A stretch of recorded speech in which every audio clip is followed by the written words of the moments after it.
Good evening and welcome to Stamford Bridge for full commentary of this FA Cup fourth round tie between Chelsea and Aston Villa under the lights here in West London.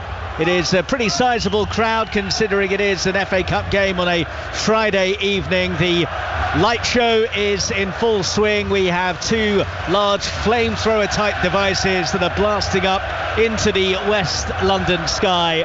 And this is a match between two Premier League sides who have both gone strong tonight, which isn't something that you could always say about the way that top flight clubs take this particular competition. The team news then for you: Chelsea with Georgia Petrovic in goal. They have a back four from left to right of Alfie Gilchrist, Benoit Badiashile, Thiago Silva and Axel Disasi, with Moises Caicedo and Enzo Fernandez. The two holding midfielders, Raheem Sterling, Conor Gallagher and Noni Madueke, are behind Cole Palmer up top. Gilchrist's inclusion was a late change to proceedings, with Levi Colwill picking up a problem during the warm-up.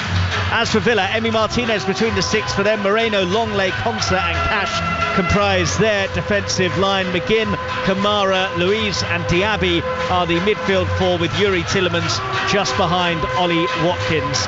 Delighted to have Matt Jarvis alongside me for this one tonight. And first of all, Matt, as I was saying, it's not always the case that Premier League sides go strong in the FA Cup, but these are two very strong-looking lineups. Absolutely. What a great opportunity for both of these teams to progress. And if you look at the other games that are in the tonight and tomorrow, it's a real opportunity for them to progress to the final stages. So it's great for us to watch two teams that are at full strength, really.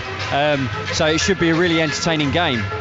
And I know that Mauricio Pochettino's been talking about just how desperate he is to pick up a trophy in England. Doesn't want to talk about potential signings coming through the door here this month. It's all about focusing on silver. And of course, they've already got one final in the diary, having seen off Middlesbrough quite comprehensively here in the week. Yeah, I mean, that is so important, especially for the players and the manager to get on a good run. Yes, it was a comfortable win in the end, but that breeds confidence, and this team is all about confidence at the moment. They're in a good run of form into a final, which is what everyone wants, including the fans. And tonight is another opportunity to get to the next round and put yourself into another opportunity to potentially get to another final. Two changes for Villa then from that goalless draw with Everton a couple of weeks ago. Matty Cash and Yuri Tillemans for Diego Carlos and Leon Bailey. Anything that surprised you about those alterations? To be honest, no. I think Cash is obviously, he's been outstanding for them. He hasn't been able to get himself back in because Konsa's done so well, but yeah, Cash coming back in is a real outlet for them. What he brings going forward in that team is hugely important. And if you look at the rest of it, Tillemans has come back in because he's been injured, so he's a top player, and they have missed him. So it's another opportunity for him to get some minutes into his legs and to show everyone, especially the manager, why he's so important. Well, this is one of four FA Cup fourth round ties that is taking place on this Friday evening. Bournemouth are already through to the next round of the competition after they thumped Swansea on Thursday. Bristol City against Forest also kicks off in a couple of minutes' time. Sheffield Wednesday against Coventry starts at 7:45 as well. And at 8 o'clock it is Spurs against Manchester City, and that game is live over on 5 Live for you at the moment. So here at Stamford Bridge then, the stage is pretty much set. The two sets of players congregating towards the halfway line here. It has been a fairly mild day in West London. Beautiful blue skies overhead, which means there's a crisp feel to the temperatures now, and it's always quite nice and traditional, isn't it, to see both teams wearing their traditional kits as well. Villa claret and blue, white shorts and claret socks, and Chelsea in the blue shirts, blue shorts and white socks. Yeah, it's really an exciting game this evening. I think, as we mentioned about Chelsea, their last performance scoring 6 goals, they're on a good run of form, but Aston Villa have a really good record here at Stamford Bridge, so both teams will be looking and thinking this is a real good chance for them to put in a good performance first and foremost, but to really get some goals in their team and to get through to that next all-important next round. Yeah, it will potentially open up for some teams after this round of the competition, as they will be into the last 16, and there will certainly be some sides from outside of the top flight taking their place in that last 16 as well. So it is going to be Chelsea to get us underway, kicking from right to left in this first half. Cole Palmer, who is a man bang in form at the moment, is going to get the game underway. Our referee, by the way, is Robert Jones, and we do have VAR in operation. John Brooks is watching over the replays tonight. So Rob Jones ensures that both goalkeepers are ready and blows his whistle, and Cole Palmer immediately sends it all the way back to Georgia Petrovic in the Chelsea goal. There was a late change to the Chelsea lineup, with Levi Colwill suffering a problem in the warm-up, so Alfie Gilchrist, the youngster, is starting on the right side of the Blues back line, and Chelsea have it just outside their own penalty area with Axel Disasi. Disasi by the corner of the penalty area, goes back to his keeper Petrovic. No pressure on the ball, so Petrovic, decked out all in black, can just roll his foot over the ball and now roll it out to Disasi on the corner of the Chelsea penalty area. Chelsea just trying to size up what Villa's shape is and whether they're going to come and close them down or not, and it's a game of cat and mouse at the moment, really, because Villa not really showing their hand either. So the ball is just being coasted around the edge of that Chelsea penalty area before Thiago Silva switches it wide to the right hand side. Disasi has it now into the feet of Gilchrist, who's quickly closed down. Good shape this from Villa. Everything so far has been played inside the Chelsea half with a minute on the clock. Now it's brought forwards by Badiashile, poked over the top, looking for the run of Conor Gallagher, who took it nicely, and then the ball just ran away from him. Lovely ball through, and Conor Gallagher puts his hands to his face because he knows that there was an opportunity for him to have a shy at goal. Absolutely. If his first touch was correct and he get his body in front of Konza, I think, you know, he had the opportunity to get a shot off, but he just gave the defender a chance to get his arm and get his body across him, and he just nudged him out of the way. So that reshuffle for Chelsea, meaning that Gilchrist has gone across to the right side of the Chelsea backline, and Badiashile is starting on the left with Disasi and Thiago Silva, the centre half pairing for Chelsea. It did look as though Badiashile was going to be operating at centre half and Disasi on the right side until Colwill was struck down with that hamstring problem. Yet another hamstring injury. They are very much on vogue this season. Oh, it's so disappointing. I mean, the Chelsea fans must be thinking, come on, you know, give us a chance. You know, both fullbacks in Chilwell and James are out. Now you've got Colwell's out, but they have got a good squad at the moment, and you know, they are playing well, and it will be interesting to see this, because the way Aston Villa have been setting up, Diaby and Watkins have actually been like two centre forwards. They've stayed in the middle, and you've got McGinn's on this right hand side. So it's, I think, as you said, it's just they're sizing each other out and seeing what each other are going to be doing in this game. Madueke sizing up the Villa backline and getting it into Conor Gallagher by the byline. His cutback is intercepted by Boubacar Kamara, who has it on the left side for Aston Villa, deep inside Villa territory. Bit of a risky pass in field. He's got away with it though, and even better than that, Douglas Luiz sashaying forwards, and then he's clattered in full flight, and the referee has pulled it back for an earlier challenge, so Villa will have a free kick deep inside their own half. Yeah, very confident play at the back from Aston Villa. Yeah, they won the ball back, and then it was like dancing feet in the middle there from Douglas Luiz, just in the last bumping into Caicedo to get his free kick. But it is going to be an interesting way of play. And the first time that Villa have really managed to get forwards now as well. And in centre field, it was getting set for a strike at goal, but bounces through to Petrovic, who makes a safe gather. But early stages, it feels like it's almost a spot of shadow boxing between the two sides as they're trying to work out the game plans of the respective opposition. Yeah, Aston Villa as well, right at the front, when Chelsea were just passing it along the edge of their box, they didn't look to engage, they didn't look to press, They just stayed back, and it was as if it was like, right, okay, let's sit back, wait until they get closer to the halfway line. Once they do, then we go and press. But their shape is very compact. They're all doing it from right to left. McGinn on this right. Everyone's shuffling over, and it's a real tight area where all of the Aston Villa players are. That is Matt Jarvis with us on 5 Sports Extra. Chelsea 0, Aston Villa 0 with just over 4 minutes gone at Stamford Bridge. And no real chances of note so far. As I was saying, it's a case of both sides almost feeling each other out at the moment. It's swept to the left-hand side. First touch for Raheem Sterling this evening. Held up by Matty Cash. Gets away from him, Sterling. Little jink as well, and he managed to escape the attention to McGinn, but the pull into Enzo Fernandez was red, and Emi Martinez now has got it inside his 6-yard box. His clearance is straight down the throat of Badia Shield, though, who plays it to Thiago Silva, and Chelsea have it on halfway. Now Gilchrist over the halfway line into the feet of Madueke. Gives it back to Alfie Gilchrist, who says there was no forward pass onto him, so had to retreat to Disasi, who plays it to Thiago Silva inside the centre circle. Badia Shield as Chelsea work it from right to left, and Badia Shield's ball in towards Enzo Fernandez, who had Boubacar Kamara right on his back, so Chelsea retreating now. And you're right, Matt, Villa are just sitting off and saying to Chelsea, right, what have you got? Are you going to be able to play through us? Yeah, well, they're very narrow as well. All the space for Chelsea is on the wide.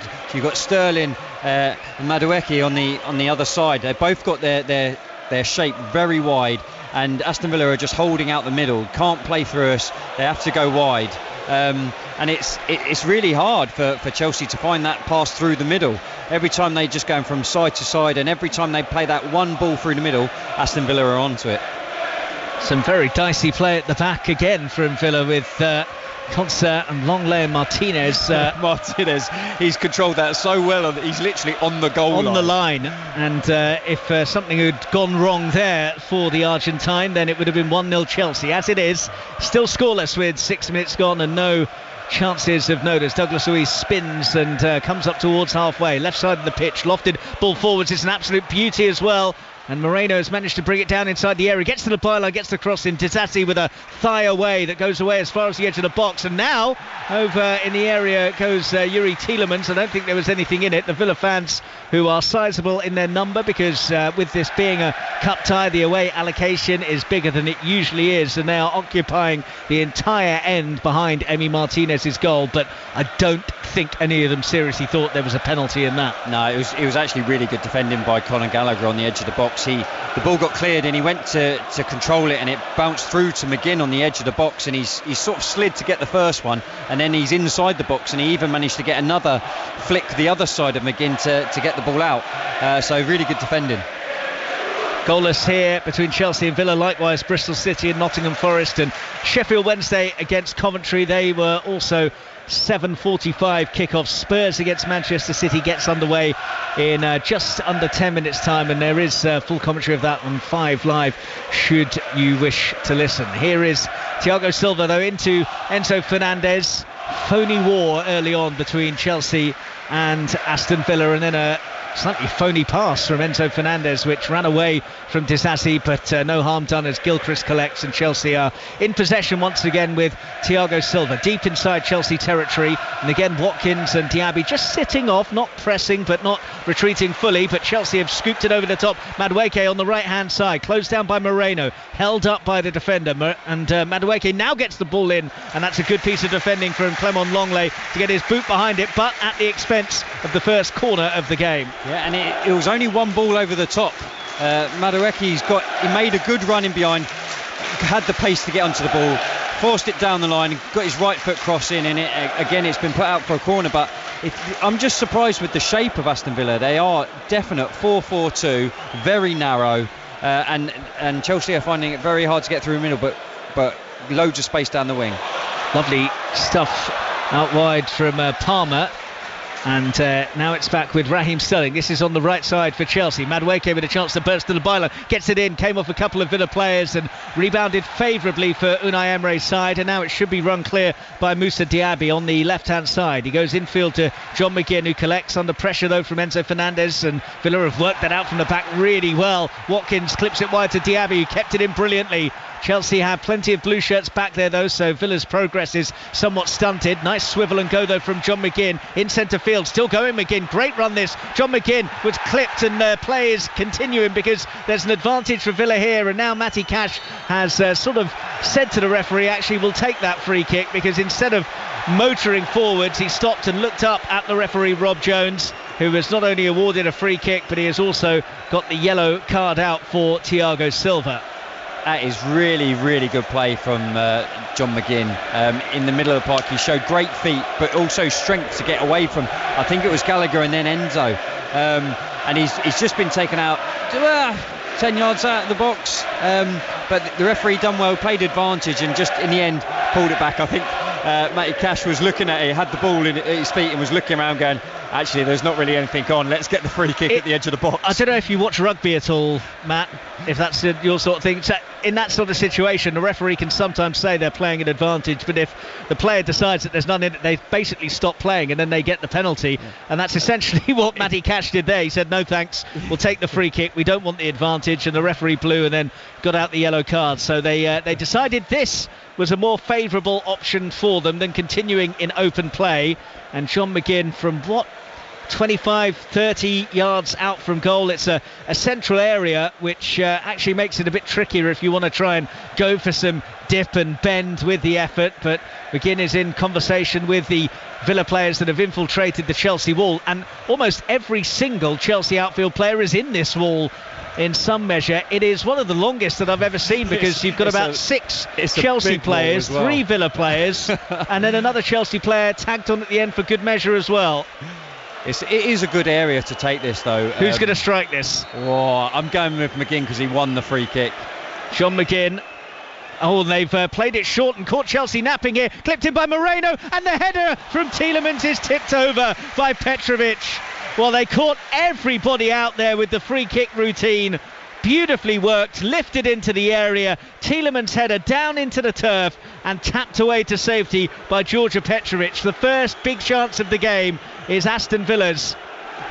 What a great opportunity. I think Tielemans has got a score there. He's got it was a free header at the far post. He did everything that he wanted to do, heading it down, but he headed it right down into the floor. It wasn't a good enough angle into the goal, but really well drilled training ground free kick. McGinn into Diaby, edge of the area, goes for goal, deflected and in. Aston Villa lead. Douglas Luiz got the final touch. It was going in anyway, but from point blank range he's blasted into the net, and Villa had the lead at Stamford Bridge. They had the big chance a moment or so ago, and now they have their noses in front. Pinball in the area, the ball looping over the stranded Georgia Petrovic. It was drifting in anyway, but Douglas Luiz made absolutely sure, and it's Chelsea 0, Aston Villa 1. Well, we just saw a really good training ground free kick by Aston Villa, and straight away they get the corner and they take it early. They've worked on this, and it was McGinn again that's looking to have a shot, and he's just played that little inside ball to Diaby, who's had a touch onto his good left foot, let a great shot. It ricocheted, but Douglas Luiz doesn't know much about the first one, but he made perfectly sure that it was going in just on the line. But you got 2 opportunities there from Aston Villa, and they deserve that, just purely and simply from the first training ground routine free kick.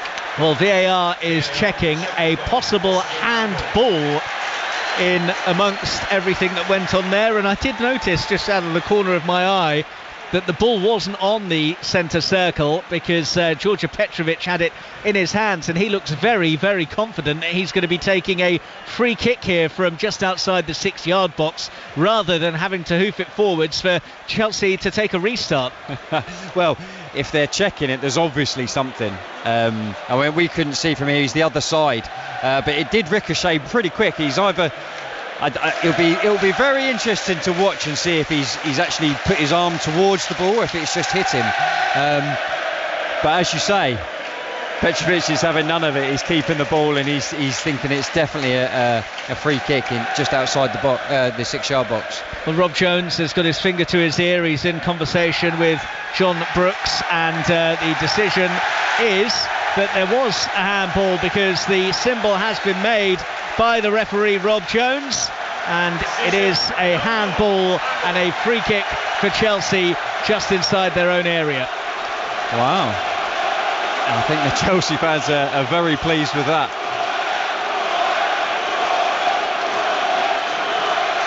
Unai Emery on the edge of his technical area, arms folded, looking out and then looking up to the heavens. Mauricio Pochettino with a wry grin on his face as VAR comes to his side's rescue. Just about to see a replay of the incident now, and it comes off the arm of Douglas Luiz and then rebounds into the net off his arm. So yeah, I don't think there's any doubt about that.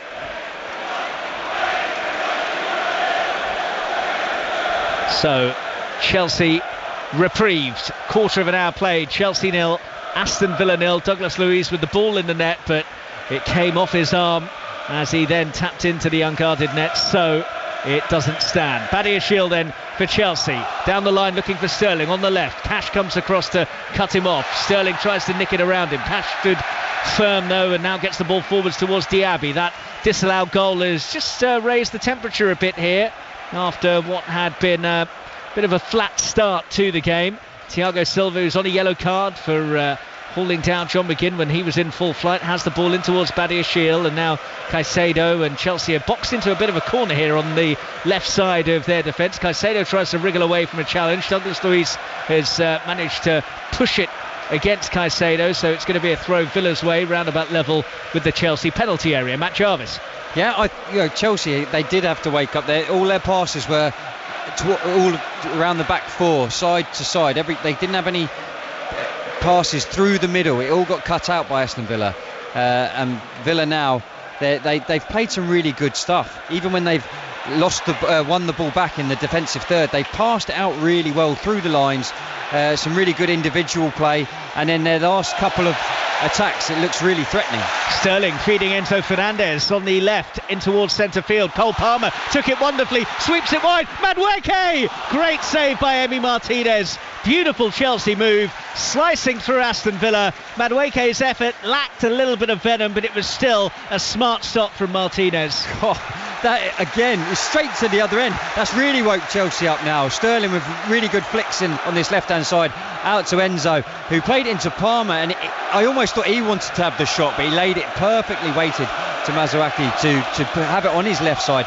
And as you say, it wasn't the best strike. I think he tried to place it into the far corner, but he could have lifted it. He could have tried to curl it over Martinez's leg, but give credit to the goalkeeper. He's made a really good save, really good and important save for his team there. The Chelsea coming to life after that goal that Villa thought had put them ahead was chalked off. So it remains 0-0 here in West London. It's goalless in all of the other games as well. Bristol City against Nottingham Forest and Sheffield Wednesday against Coventry also kicked off at 7:45, and Spurs against Manchester City has just got underway as well. And you've just seen a replay of that, Matt. Yeah, it's a really well weighted pass by Palmer, and it's perfect, and he's sort of hit it into the ground.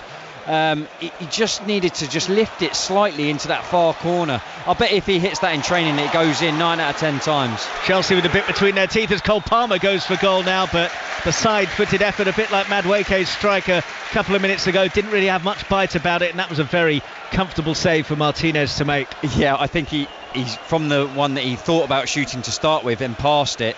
That one he's decided to take it on himself, and Madueke's looked at it as well, and he's shaking his head because he's thinking, I was in a much better position to have that shot, but Palmer's thinking, well, you had your shot, I wanted mine. Well, two players that both scored in the week. Palmer in fact got two in that dismantling of Middlesbrough in the second leg of their Carabao Cup semi-final. Madueke also on the score sheet, given away to Palmer inside the Villa box, and Emi Martinez has come to Villa's rescue with a big save. Caicedo keeps it going for Chelsea, but you expected Cole Palmer to absolutely bury that. Well, it's unbelievable. What an opportunity for Palmer. He had the similar thing against Middlesbrough, and he took it. This time he's not taking it, but you can't give the ball away inside the box in your defending shape. It's incredible. Madueke now on the right side, ball into the air. It came off the head of Douglas Luiz, and Emi Martinez scampering across to try and prevent it going behind for a corner. Can't do so Chelsea will have themselves a corner kick. Aston Villa are a little rattled.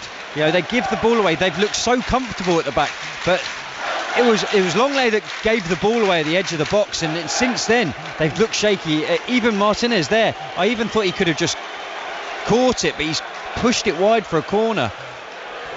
Well, they got away with one a bit earlier on, didn't they, Aston Villa, when they were knocking the ball around just inside their own area, virtually on the goal line, and this time they very nearly came a cropper there.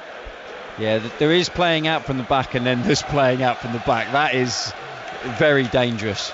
Madueke to take this resulting corner then, just under 20 minutes gone. Both sides still looking for the opening goal of the game, and it's not going to come from that corner because Madueke's delivery doesn't clear the first man. Chelsea pick up the loose ball with Caicedo, plays it square in centre field to Conor Gallagher. Gallagher receives it back once again. Douglas Luiz goes to close him down in a slow, measured way, and now Caicedo has spotted the run of Sterling on the right side. Sterling skips away from the challenge, still Raheem Sterling, blocked off well, and it's going to be another Chelsea corner. John McGinn spotted the danger and got across and got his body in the way. Yeah, it's down the flanks where Chelsea are getting all this joy, and it's Sterling who's gone onto the right hand side this time, just cuts inside through the legs, and he has the opportunity to cross, and it just gets blocked for another Chelsea corner. But they really are putting the pressure on now. So it will be a corner kick for Chelsea, which Madueke is over to take, and they've gone short this time. Chelsea, Palmer goes all the way to the edge of the area. Raheem Sterling has it now. This is on the right side of the pitch for Chelsea.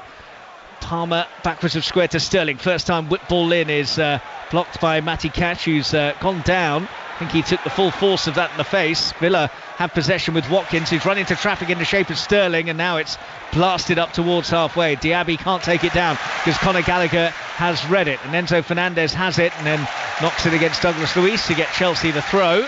And it might be stopped here because Matty Cash, I think, is still suffering after getting in the way of the ball in. Yeah, Sterling's put the cross in. He was only a few yards away. It's straight on the back of the head, so he's just taken a few moments to get himself over back onto this right back position. Cash comes across then to that right back area. 0-0 between Chelsea and Villa, midway point in the first half, but both sides have had their sights of goal, but we still await the opening goal of the game, as we do in all of the FA Cup fourth round ties taking place this evening. Same amount of time gone at Bristol City against Forest and Sheffield Wednesday versus Coventry, while they're only 5 minutes in at Spurs against Man City. Sterling away on the left, gets away from Cash, cuts it back, asks for a handball against Cash, don't think it was, and then Cash stopped the ball and Martinez came to gather it. Chelsea hopefully asking for a back pass there, but I think it was just clever play from Cash. He stopped the ball going towards goal and then allowed Martinez to come and collect. Yeah, I think they were cheering for trying to get a penalty for a handball to start with and then the pass back, but neither of them were the correct decision. But Sterling again using his pace, getting in behind Cash. I think Cash thought he was going to have a touch, but he didn't. He headed it forward and got across him, and it was just the cutback that just wasn't quite in the right position. Mauricio Pochettino urging Benoit Badiashile to just take his time and calm things down, but the pass to Enzo Fernandez was too telegraphed, and Kamara sends it forwards to Ollie Watkins, who's allowed to turn. He's got so many Chelsea players around him. Caicedo was the one who leapt in to make the challenge to win it back, but Villa have managed to wrestle possession back from them, and they have it in centre field now with Douglas Luiz. Square to Kamara, gets it back to Douglas Luiz, and now bringing it forwards is Ezri Konsa. Cash's ball towards the edge of the area was intelligent, but Diaby wasn't quite on the same page, and Thiago Silva crashes it out of play. Yeah, the width is going to be a problem for Aston Villa unless Cash and Moreno get themselves up the pitch, because Diaby and Watkins are so narrow, and then McGinn's in there as well, and he's supposed to be their right winger or right midfielder at the moment, so it's trying to get their best players in the correct position on the pitch to get on the ball, and at the moment it's all very narrow. It's Matt Jarvis with us on 5 Sports Extra, where it is Chelsea 0, Aston Villa 0 with 24 minutes played at the bridge. Thiago Silva judges the flood of a long ball forwards perfectly, but it's not a perfect header because he's given it straight to Diaby, a couple of yards outside the Chelsea box, and he's now been hauled down, so Villa have got themselves a free kick in a pretty inviting position. And it's quite interesting that Rob Jones, the referee, after what happened with Ivan Toney last weekend, quickly pointed to where the free kick was scheduled to be taken from, put the foam down, and he's keeping a pretty beady eye on it to try and make sure that no advantage is gained. You never did anything like that, did you, Matt? Try and move the ball a couple of yards when the ref wasn't looking? Unfortunately, I don't think I ever got the opportunity to take the free kick that I'd won. I think we had what they call specialist free kick takers, but Diaby sort of ended up about 5 yards away from where the ball's been put, so the referee's decided no, it's been moved back. But it's a reasonable position here for especially a left foot of McGinn to take this opportunity on. So John McGinn, will he go for goal with his left foot, or will Douglas Luiz swing it in with his right to try and pick out someone in claret and blue? Or is it going to be the double bluff once again, as they did earlier, that caught Chelsea out and nearly led to the opening goal of the game? Taking their time here, Villa. Tielemans in an offside position. It's knocked off for McGinn to strike, and it's rising over the top of the crossbar. But again, it's obviously something that they've worked out on the training ground. They do focus a lot on their set pieces. Aston Villa, it's served them well over the years, and they had an idea there that almost came off. No, absolutely, I really like it. You know, there was sort of about 4 different movements. You had, I think it was Tielemans who was in front of the goalkeeper. You had Matty Cash down the right.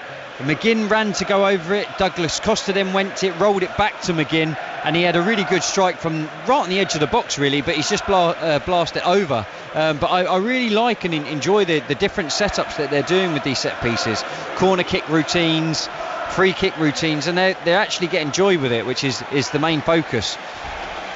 Tomorrow on Five Live, by the way, from 8:30 in the morning, commentary of the Australian Open women's singles final with Sabalenka against Quinn Wen. And then at 12, you can join Mark Chapman for build-up and commentary from Ipswich against Maidstone United. Are we going to get another big FA Cup shock story in that game? And then it'll be Everton against Luton Town that follows in the 3 o'clock commentary from the FA Cup. Here in the FA Cup, still waiting for the breakthrough between Chelsea and Villa. We're just over a quarter of an hour of the first half remaining, and Sterling chasing a ball over the top. Emi Martinez comes herring out of goal, judged it well and knocks it out of play. Good keeping. Very good keeping. I actually thought that Sterling may have got that, but Martinez really quick off his line, out of his box, and did well to get the ball out for a throw-in. Chelsea with Disasi in the centre circle, knocks it short to Gilchrist back to Disasi, square pass to Badiashile. This is all just inside the Villa penalty area. Chelsea moving it, just inside the Villa half rather. Chelsea moving it from side to side on the halfway line. And Disasi collects and now plays it to Gilchrist. It's a pattern of play that we've seen quite a bit, with Chelsea just waiting for their moment, and then hitting that sort of lofted ball over the top when they've tried to catch the Villa offside trap out. Yeah, it's all slowly at the back. For Chelsea, but it's that long diagonal. They're keeping the width, because that's where Aston Villa, they're so narrow with their 2 strikers and their 4 narrow midfielders. The width is where they're getting the joy, and it's Sterling, or both the wide players are making that diagonal run towards goal, and they're getting the joy of just that one ball over the top. Because when you've got that pace, defenders are so scared to be done in behind, and if there's grass to run into, then that's where Chelsea are getting their joy. It's going to be a throw for Villa in their left-back area, which Moreno will take, just checking with the referee where it's due to be taken from, and that is pretty much spat-bang level with the Villa penalty area. Moreno looking for an option, no one in claret and blue giving him one at the moment, and Chelsea frustrated with how long he's taking over this throw. Eventually hurls it backwards to Longley. He nearly put it out of play. Longley now on the byline, closed down by a cluster of blue shirts, has smacked it up towards the centre circle, but it's met by Badiashile. Madueke with the intelligent dummy to let it run for Conor Gallagher. Wide on the right, infield now to Caicedo, centre field. Villa with enough claret and blue back to ensure that Chelsea don't have too much room to work with, so indeed Chelsea forced to retreat, and they're back in the centre circle with Thiago Silva. Yeah, I think that's the one thing that Chelsea are missing at the moment, when they get it wide and they just think, I can just put this in, it's a great area to put a cross in. They don't have that main centre forward that's going to go and win that ball in the air. They have to try and make these passes out wide. They have to, when they get it wide and in behind, they have to have that cutback, or that ball that's just played on the ground for one of their players like a Sterling or a Palmer to get on the end of it. Here is Sterling on the left-hand side, standing up Matty Cash, got away from him and McGinn. and now lays it off for Enzo Fernandez, corner of the penalty area on the left for Chelsea. Badiashile now has it, and he's forced to check backwards. Villa have done that well, got into Chelsea players' faces when they've been in an advanced area and ensured that they've had to go backwards. Yeah, it's any time that Chelsea try and play through the middle, the midfield is packed. Diaby and Watkins are right on the midfielders' toes as well. They're very compact. They're in you've got two lines on the pitch at the moment, and the whole team is within them two lines. It is very well drilled. Part of what Unai Emery has brought to Villa, who have got the most amount of points in the Premier League that they've ever had at this stage of a top flight season since it became the Premier League. That's the job that the Spaniard has been doing since assuming the reins at Villa Park. And they've still got European football to look forward to next month through to the last 16 of the Europa Conference League. They won't find out who they're playing in that until the knockout round playoffs have taken place a little bit earlier on in the month. Here is Palmer, meanwhile, getting to the byline for Chelsea, and back across goal, and Martinez blocked from Madueke. Well, the Villa keeper earning his money once again. He's come to their rescue a couple of times now this evening. Gallagher scoops it back out to Sterling, who took it down nicely with his right boot and now tries to have a dart against Cash again. They're doubling up on him with McGinn over there helping out the fullback. Madueke's got it though, and having worked it out from underneath his feet nicely to give himself the chance to have a shot at goal. It was a horrible slice that went a long way wide. Yeah, unfortunately it was on his right foot rather than his more natural left foot, but again it's Sterling out on this left hand side who plays a really nice ball in behind for Palmer, who's made a great run on the inside the box, who gets on the end of it, and his ball across goal is like I mentioned a few minutes ago. They have to do that ball that's cut back or just slid along the ground, and he slid it along the ground, and I think it's Moreno that actually passes it back to Martinez and makes a great save. I don't think it was a Chelsea player that got on the end of it. Up towards Yuri Tielemans, who felt that he was fouled. In fact, it was Ollie Watkins who is remonstrating with the referee for not getting the free kick to go his way. Chelsea with Badiashile back towards Thiago Silva, deep in the Chelsea half an hour played then at the Bridge, goalless, and have been some chances, although there's no chance for Chelsea to do anything with this move because the flag has been raised for offside. Yeah, you've got to look along the line. If you're a wide player, you've got to look along the line there, because it was really clever thinking from Enzo there. He's first ball into it, and he's just whipped it from the left hand sort of defence where the left back is. He's whipped it over to the right wing, and he's in there, and they're 2v1 against the fullback. Cash for Villa up towards halfway, and Diaby couldn't make it stick because Thiago Silva was on him. Enzo Fernandez halfway inside Villa territory to Conor Gallagher, who's buffeted from behind by Yuri Tielemans. He felt that Gallagher dived, referee didn't. Chelsea in a hurry, get it back underway with Gilchrist switching it wide to Madueke on the right side. Down the line for Gallagher, clever run, was he onside? Ball in is gathered safely by Emi Martinez, so it doesn't matter anyway. And again a really good position to get into. Gallagher's done so well to run in behind. That's where they're getting their joy, running in behind, but he's wasted that. He's tried to just smash the ball across, and it's so close to Martinez where Palmer's there. All he wants is that ball across on the floor, and he's one touch straight in, his first time straight in. He's got a shot on goal inside the 6-yard box. Gallagher's just overhit it straight into Martinez. Well, that's going to be a free kick for Chelsea just inside the Villa half, and they're unhappy that there's no further punishment beyond just a free kick here. They felt that merited a yellow card, but Rob Jones is unmoved. I think that's Caicedo, that's his role in the team, isn't it? He's got to break up play, he's got to be physical, and he's gonna get fouled a few times as well, so I'm sure he'll be making fouls and being fouled the rest of this game anyway. Disasi on the move now. Madueke flying down the right wing. Madueke, and almost managed to dart inside of Moreno, but it came off Madueke last and goes behind for a goal kick, which Emi Martinez is in no hurry at all to take. So 0-0 between Chelsea and Villa. Same scoreline between Sheffield Wednesday and Coventry, and Bristol City and Nottingham Forest. They've also played round about half an hour of their FA Cup ties, and with a quarter of an hour gone at Spurs, it is still 0-0 between Tottenham and Manchester City. That game is live over on 5 Live. Gilchrist has intercepted a long punt forwards by Emi Martinez, but has then just ran the ball out of play, and it's going to be a Villa throw midway inside their own half. There was a period where after that disallowed goal that both sides seemed to really up the ante, the tempo got up, but again it's just sort of fallen into a bit of a lull again. Yeah, but it's more the Chelsea players, you can see the confidence has grown. You know, the last sort of 10-15 minutes where they've had a bit of joy, every time they're getting on the ball, they're a lot more positive, they're a lot more, they believe in themselves, especially the wide players. Every time they get the ball, they're looking to take someone on or making that run in behind it, be something positive. So if out of the two teams you're looking at, it's Chelsea that are winning the ball back, the crowd's on their side and they're bursting forward. Madueke bursting forwards here.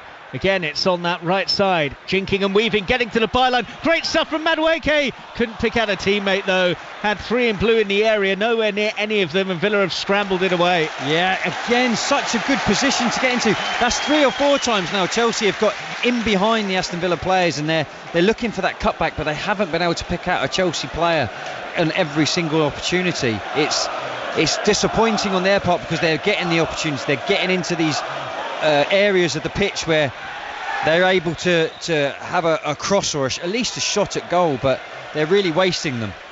Badiashile on halfway for Chelsea, in towards Caicedo. Caicedo away from the attentions of Ollie Watkins, finds Disasi, who can scoop it forwards towards Gilchrist, and Madueke, who's seen a lot of the ball now. Chelsea generally going down the right hand side, and a good ball in towards Enzo Fernandez, who felt that he was clipped by Matty Cash. Instead it's going to be a corner kick because Rob Jones reckons that the final touch came off Cash. How many times have we seen in the last sort of 10 minutes that a player on that right hand side, whether it was Madueke or whether it's Gallagher, whether it was Sterling over there, they're all getting in just from that one run in behind.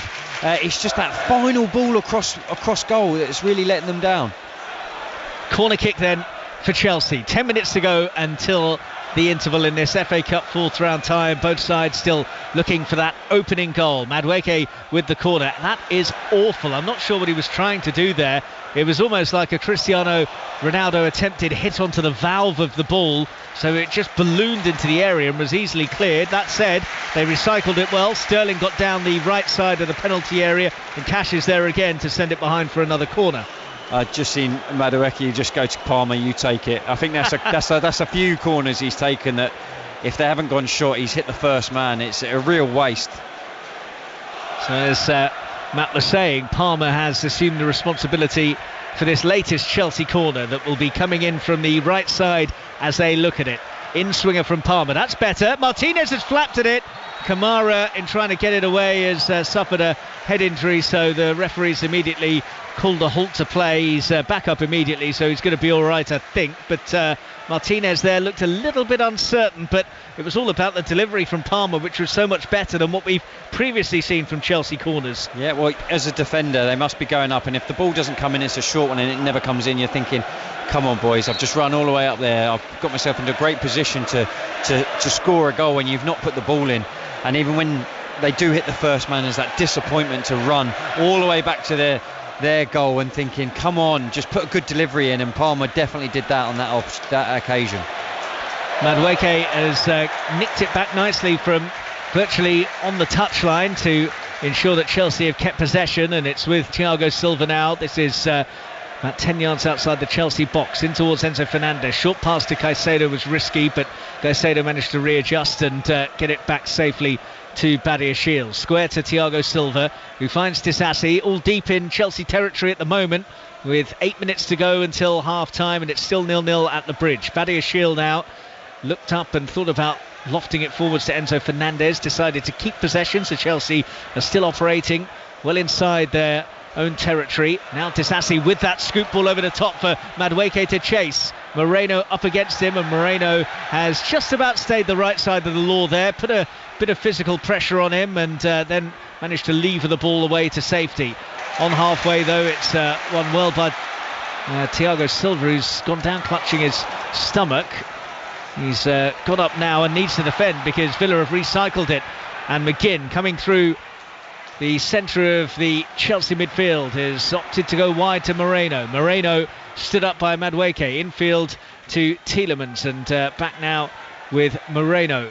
Moreno has Madueke for company and is forced to go all the way back to Longley. Can't find him though because Cole Palmer has made the interception at the expense of a Villa throw. I'm not particularly sure Moreno wanted that ball. He's just had to chase back so many times because again Madueke, who's got in again running behind, so he must be thinking, I can't go forward at this moment in time. I've got to catch my breath because I've done about 5 or 6 sprints all the way back to chase him back, and they've not made any of them opportunities play at the moment, Chelsea.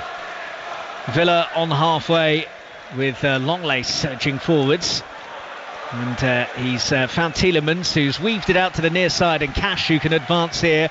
Now it's Diaby, a couple of yards outside the area, the corner of the Chelsea penalty area, but they've opted to go backwards, so it's closer towards the halfway line now. Kamara's stepped away from Enzo Fernandez, though, nicely into the feet of Tielemans, who lets it run. Douglas Luiz, this is about 5 yards outside the Chelsea area, backwards of square to Kamara.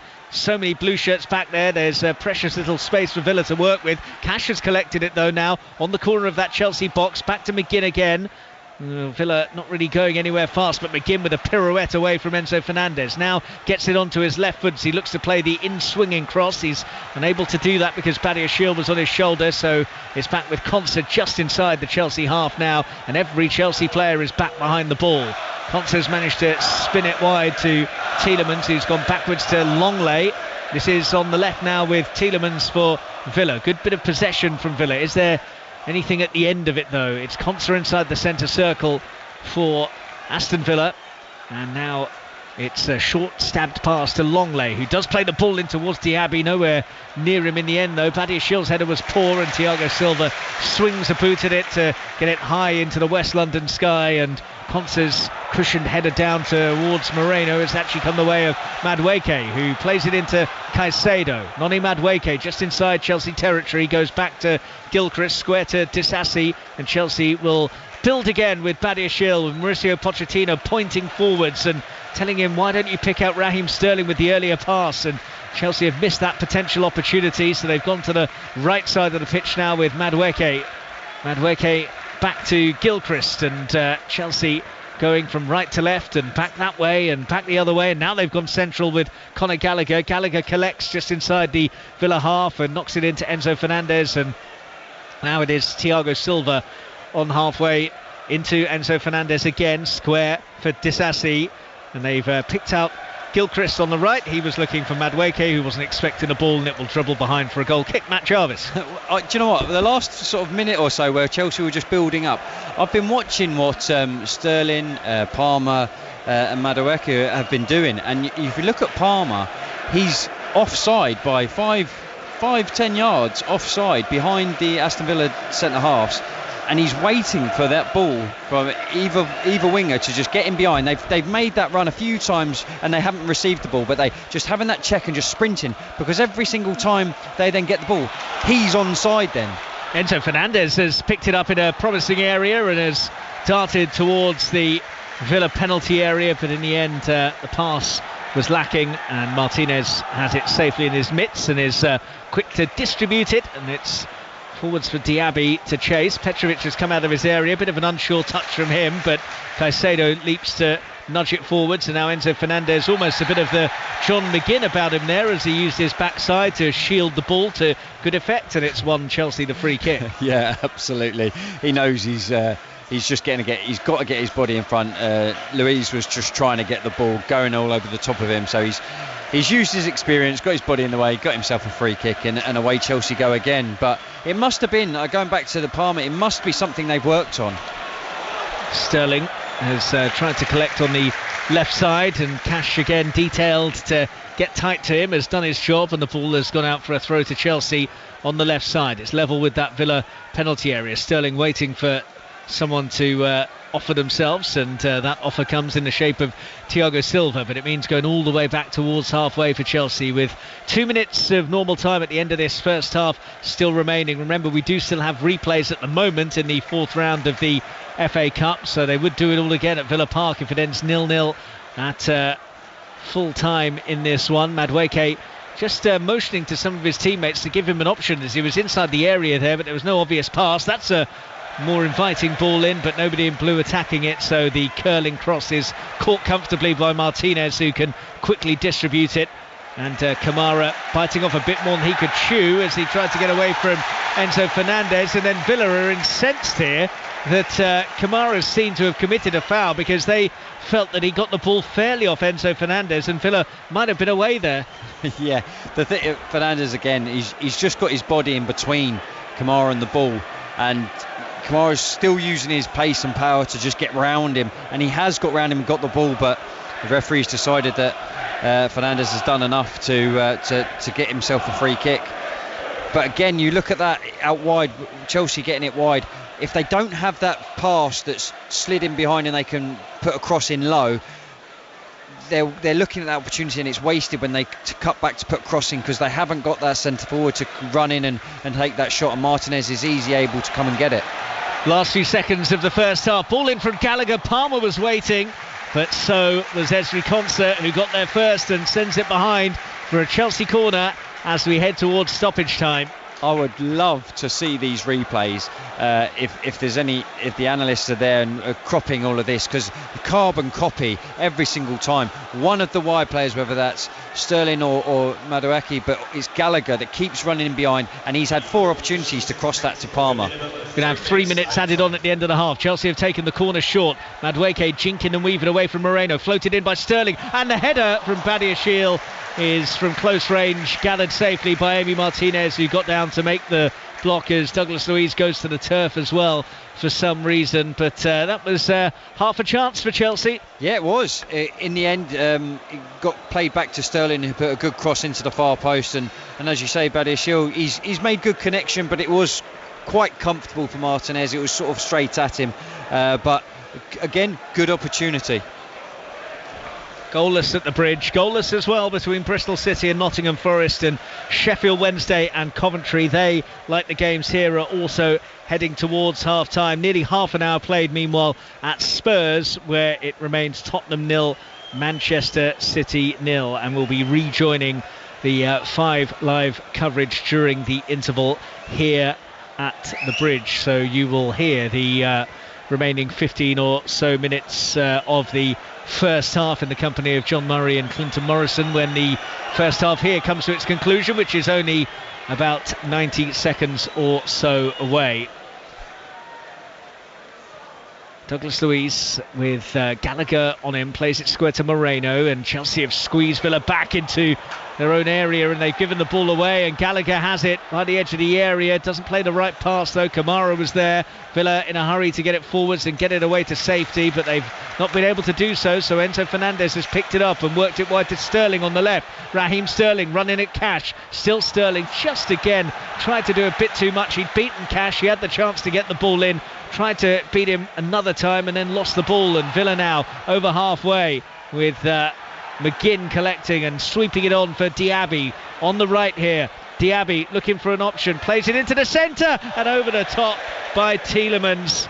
Well, that really was the opportunity for Villa to sting Chelsea on the stroke of half-time, and Yuri Tielemans has his hands on his head, because the first time rasping effort was not far away from going into the top corner.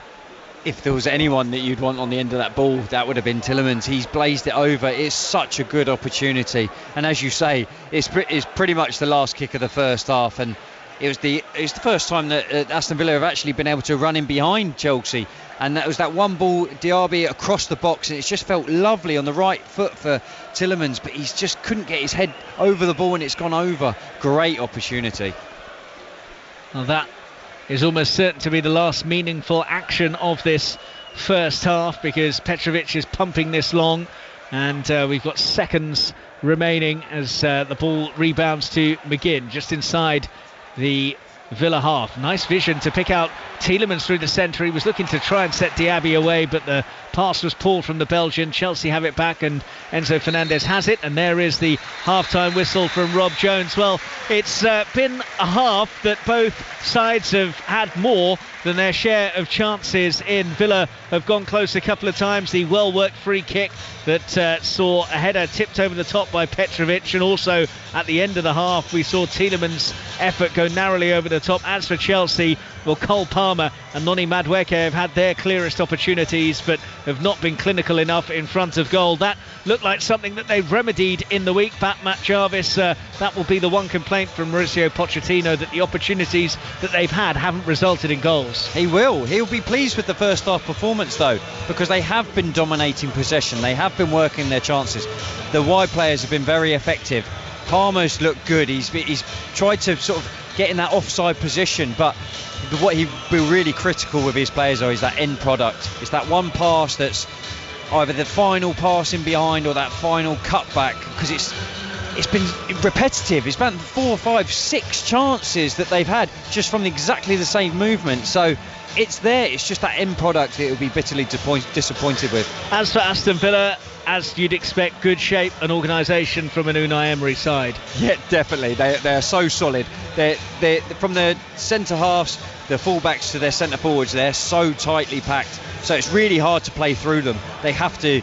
But it's when they go forward, they're finding it very hard to get up with Diaby and Watkins as a package. And it's having to be clever play from like McGinn to go through a couple of players to actually get an opportunity to run forward. So for them it's the width, because they're very narrow.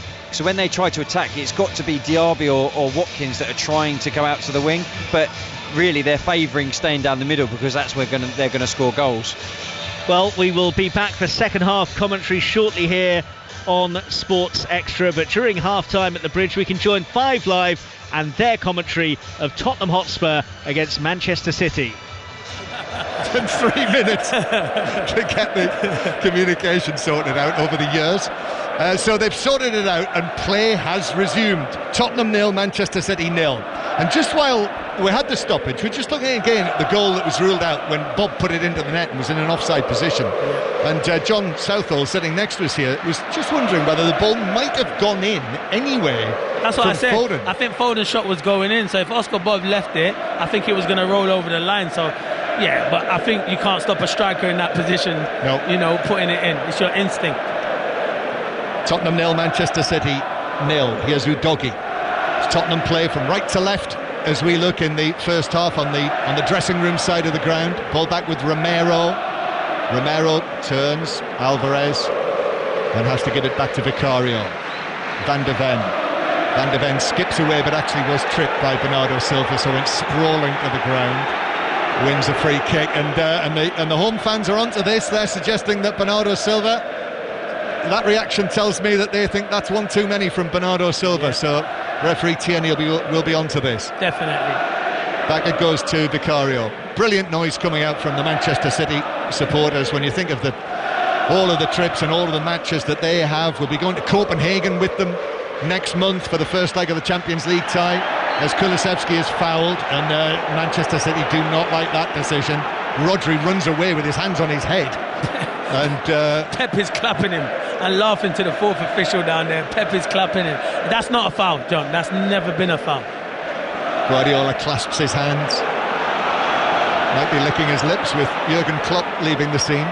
There's Pedro Porro then overhits the ball through towards the edge of the penalty area. Both managers, well, certainly Ange Postecoglou was asked pre-match by television what he thought about Jurgen Klopp, and he said, well, if he's not here, he said something like, if he's not here, that increases my chances of being successful. Oh, definitely, 100%. Yeah. It's a sad one when he does go at the end of the season. Fantastic manager. Yeah. Foden, little header forward, but then Højbjerg again, and Pedro Porro has to come across. Now Bentancur couldn't find the pass through the middle, came back to him, headed it down, quick thinking. Udogie, here's Werner on the left hand side. Walker comes across, so back it goes centrally. Bentancur curls the ball out to the far side, but Guardiola was able to get to that.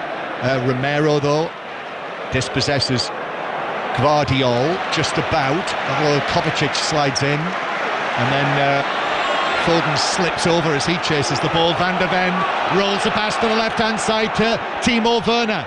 Rode on by Tottenham fans here for the first time. Werner coming across field, clips it actually behind Pedro Porro, who has to get it under control and then give it back towards the halfway line. Now Udogie on the left-hand side for Spurs. So we're in the 39th minute, but there must be at least 3 minutes to be added on for the stoppage with the assistant referee.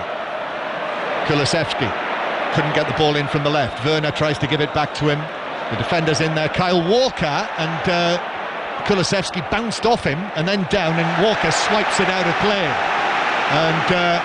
And Diaz comes across and gives Walker a slap on the back for that defending. Strong. It was strong. It was. He tried to shield it, but clever play from Kulusevski. He managed to keep it in, and then very good defending from Diaz and Walker. I think Kyle Walker came in for a little bit of criticism for the way that Manchester City conceded the 2 goals at Newcastle, which I have to say I thought was a little harsh, but you know, he'll know about that. And today he's up against another speedster in Werner. Yeah, he is, and he hasn't given Werner a kick so far.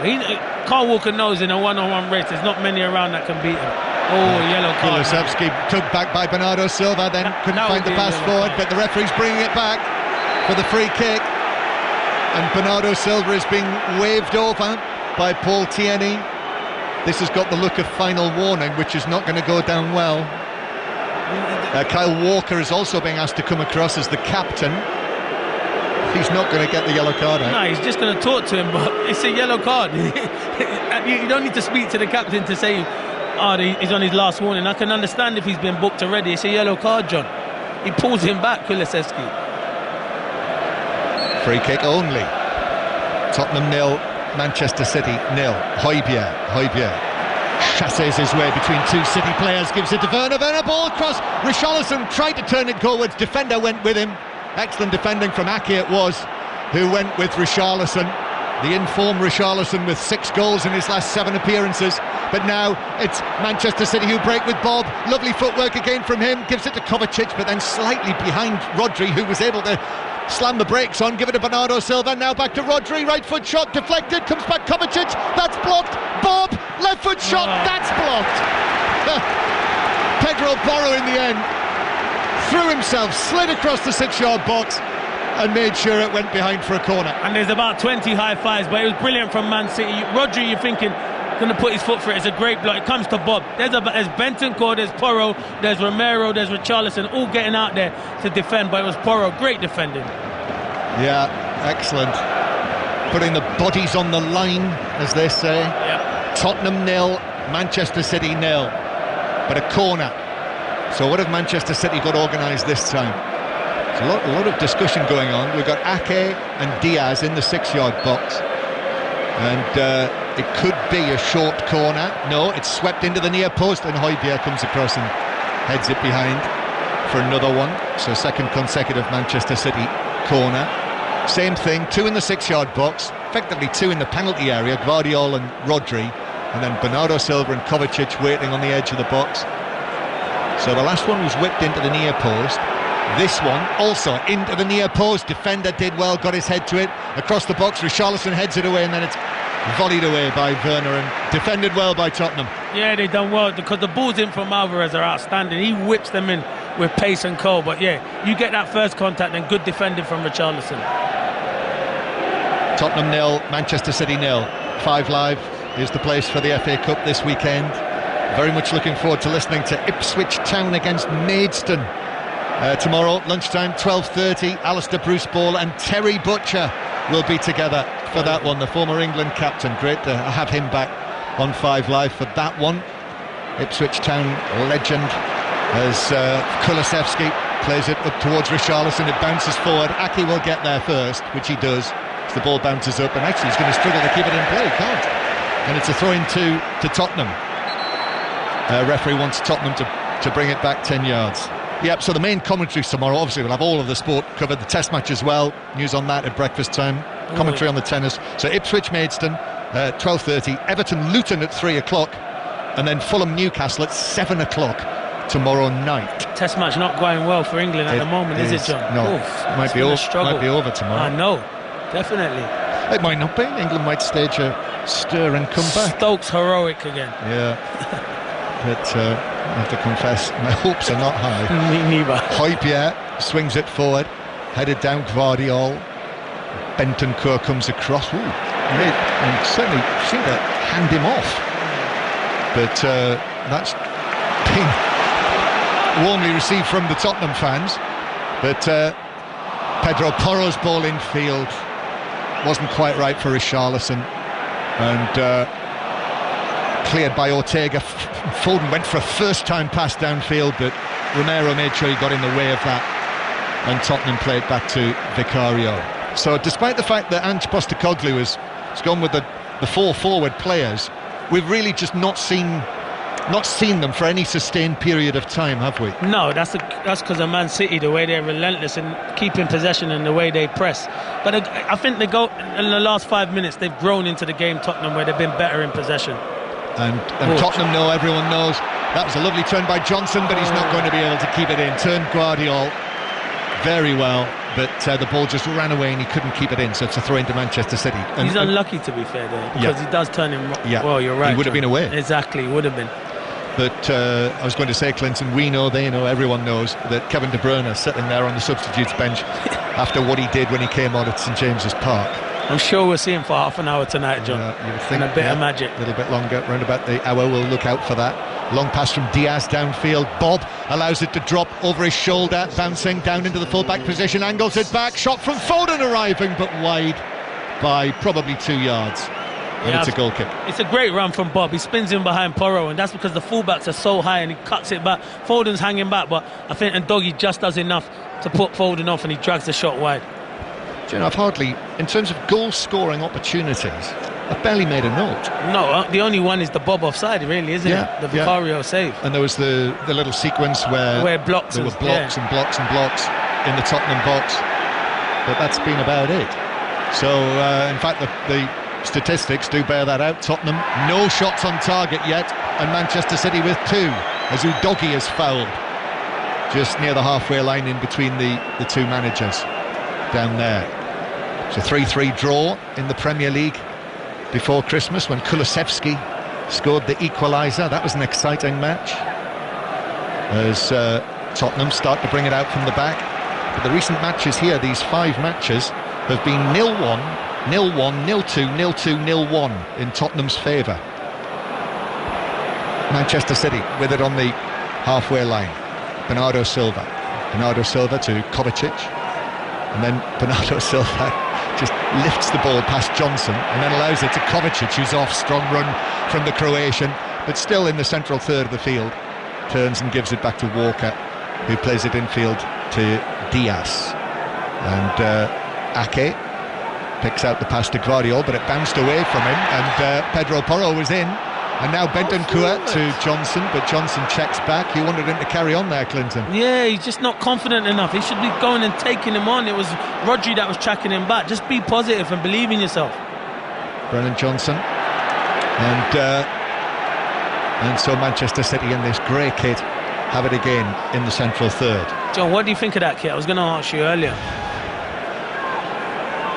It's not my favourite. Yeah, I prefer Tottenham's. Yeah, it's a bit bright, isn't it? Yeah, well, it is in areas. I don't mind the pink numbers on the back. Yeah, I like those. I like the numbers on the back. I can see them from the moon. Yeah. Bernardo Silva playing the ball back into his own half to Ake. I wish Newcastle United wore pink numbers like that on the back of their shirt. I bet you found that hard last week. Yeah, I like them in the Champions League. Here's Guardiol chipping the ball to the edge of the area, headed away by Van de Ven.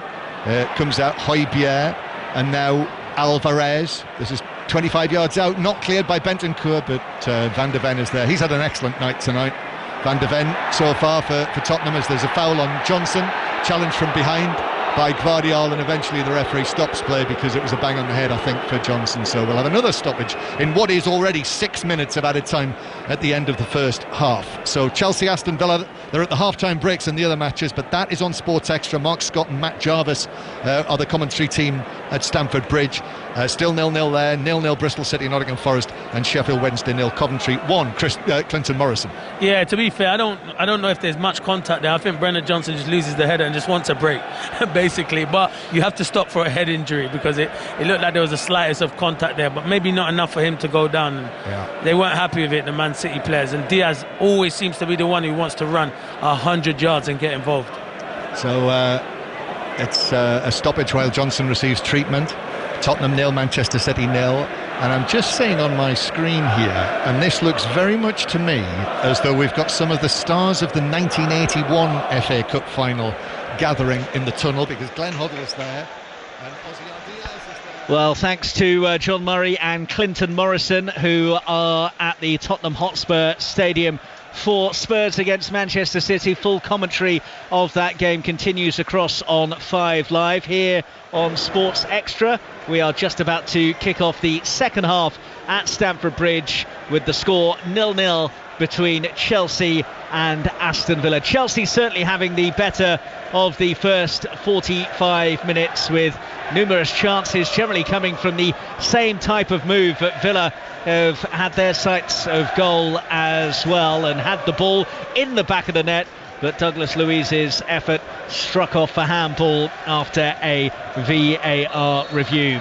So off we go then in the second half. No changes from either manager at the interval. So Chelsea with Petrovic in goal, the back four from right to left of Gilchrist, Thiago Silva, Disasi and Badiashile, with Fernandes and Caicedo sitting behind Madueke, Gallagher and Sterling, and Cole Palmer leading the line up top. And there's an early problem here for Caicedo, who's been caught, and Gallagher's gone across to check on him, and the referee meanwhile has gone across to book Yuri Tielemans, who is incredulous with the fact that he's been cautioned. Matt Jarvis. Yeah, I think it was just a late challenge. The ball got played inside to McGinn, to Tielemans, but he's just a bit late, and Caicedo's just got there first, and I think he's tried to flick at it, and he's caught Caicedo, and he's obviously rolled on the floor. I told you it wouldn't be his last time he'd get fouled today. Well, Chelsea have the free kick then, which is very much right of centre. It's in a line level with the corner of the Villa penalty area as Emi Martinez tries to sort out his wall. All of the players at the moment, bar one, are congregated just outside the area, the vast majority in the D of the penalty area. So Cole Palmer with an in-swinger, or Madueke with an outswinger. Those are the options for Chelsea. Free kick on the right side as they look at things. Madueke darts away from it, so Palmer, and it's a set-piece routine from Chelsea this time that doesn't come off, because Conor Gallagher's first touch was absolutely abysmal, and Chelsea meanwhile have now found themselves back towards halfway. But Palmer, with a lovely switch of play, has picked out Sterling on the left-hand side. Sterling keeps it in with McGinn for company, and has managed to recycle it nicely. Round the corner now for Gallagher, who's got to the byline. Decent looking cross in, headed away by Kamara. First time hit from Palmer. Well, it would have taken something special to score flush on the volley from there, but Cole Palmer is full of confidence at the moment and took it on, but couldn't quite get the radar working. Yeah, I think he needed that after the disappointment of the actual first free kick.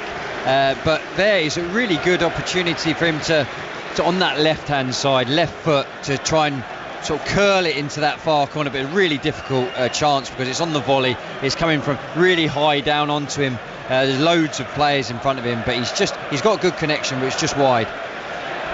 So 0-0 at the Bridge then, and Villa coming forwards with Watkins surging through the centre. Good stuff from Watkins. And now Diaby's strike towards the near post. Well, it was a low dribbler that Petrovic didn't really have to work too hard to keep out, but that was a good, strong, positive run from Watkins. Just basically picked it up and drove at the Chelsea backline. Yeah, it is what we said, it's positive. That's what Aston Villa needed to start the second half. They needed something to latch on to, and Watkins done well, brought it down to start with, and then Diaby made a good run in behind. And although, yes, the goalkeeper's made a really comfortable save, it's a good sighter for Diaby to get a shot on goal. Back inside the Villa half at the moment then, and Emi Martinez in the Diavi's penalty area. All in green this evening, slightly lighter shade of green than the playing surface at the bridge, and then his bright orange boots and matching gloves as well, and he's in possession now deep inside his 6-yard box. Cole Palmer closed him down, but Martinez cool as you like out from the back, and Villa have worked it out from the back generally pretty nicely. Kamara though in towards McGinn, read by Caicedo. McGinn's done well to shield the ball, as he does to such good effect so often, and Cash now in the right back area feeds it all the way back to Konsa, who's pumped it crossfield to Longley. Bit of a risky pass across the face of his own penalty area, but Villa have managed to manoeuvre it well until Tielemans' header is intercepted by Gilchrist, and Chelsea have it inside their own half with Disasi, who finds Thiago Silva. Yeah, a bit scrappy at the moment, both teams just trying to find their way back into this second half. It's been very much we have an attack, you have attack. So Chelsea just trying to keep the ball now, doing what they did in the first half, whereas playing it out from the back, getting it wide, coming back inside, and again now it's Sterling trying to do his best against Cash. That's been a battle to watch all night, and Sterling got the better of Cash to be able to work it in from the left-hand side, but Longley managed to clear it away. Sterling will go again at Cash, who stands in up well this time, and McGinn just outside the Villa box knocks it infield to Kamara, who's played it to Diaby. He was facing the wrong way though, so couldn't get clear of the challenge of Badir Shields, so it's back inside the Villa penalty area with Emi Martinez, with 5 minutes gone in this second half and the score still 0-0. Reminder that we will go to a replay if there is no winner within the 90 minutes here this evening. That will be played the midweek after next.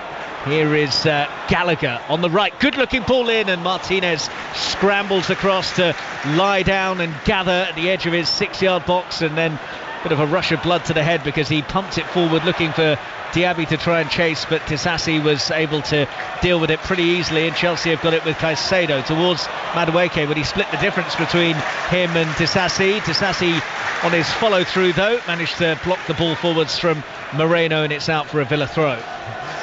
Villa, they pass the ball round really well, but it does get scary at the back when they keep making the same mistake and their ball gets cut out in the middle of the park, just at the edge of the box really by Longley. He keeps playing that ball inside, and it's just that one flick round the corner, and Chelsea keep picking it up. Cash surging forwards, picks it up on halfway, held up briefly by Badir Shields, so it's back now with John McGinn.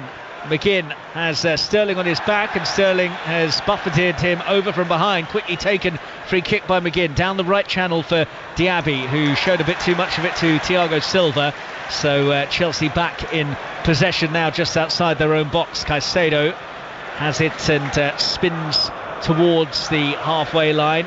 Gilchrist has collected now. This is on the Chelsea right hand side. Gilchrist is squeezed by Tielemans, works it square to Disasi, and Chelsea will start again with Badir Shields and now Thiago Silva, and just again that sign of remonstration with his teammates for the fact that there was no obvious pass on, that sort of frustrated shrug of the shoulders and pointing to say, well, what am I supposed to do with the ball? Madueke showing what you should do with it, getting away from one challenge and bending an effort from just outside the area, but the whistle has now gone for a free kick for a challenge on Moreno. Well, seemed to wait a long time there, Rob Jones, before deciding to give the free kick Chelsea's way, Villa's way. He did, and he's obviously had a good look at it. I think Moreno's gone down.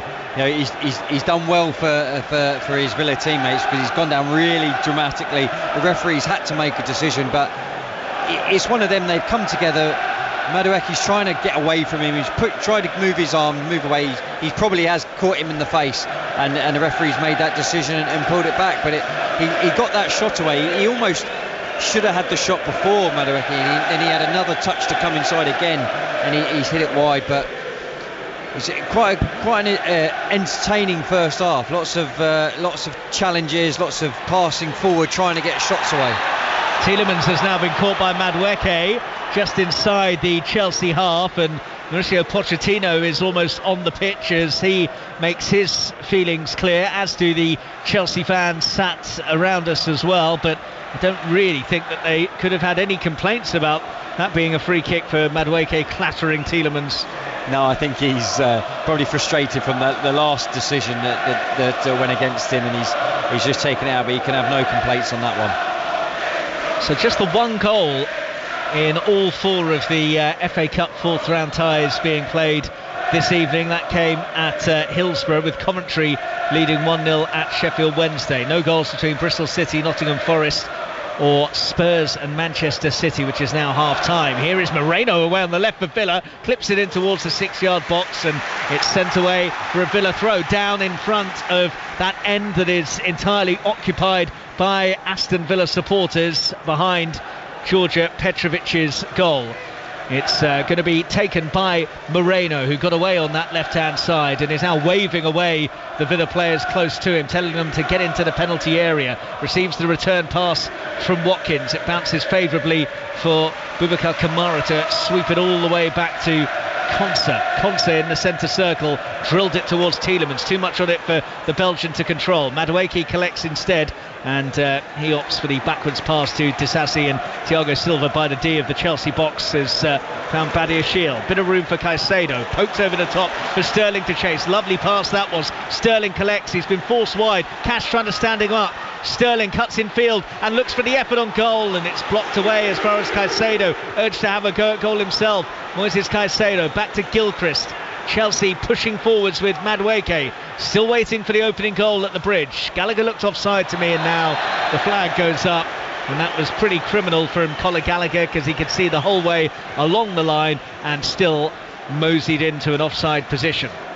Yeah, great run by Sterling.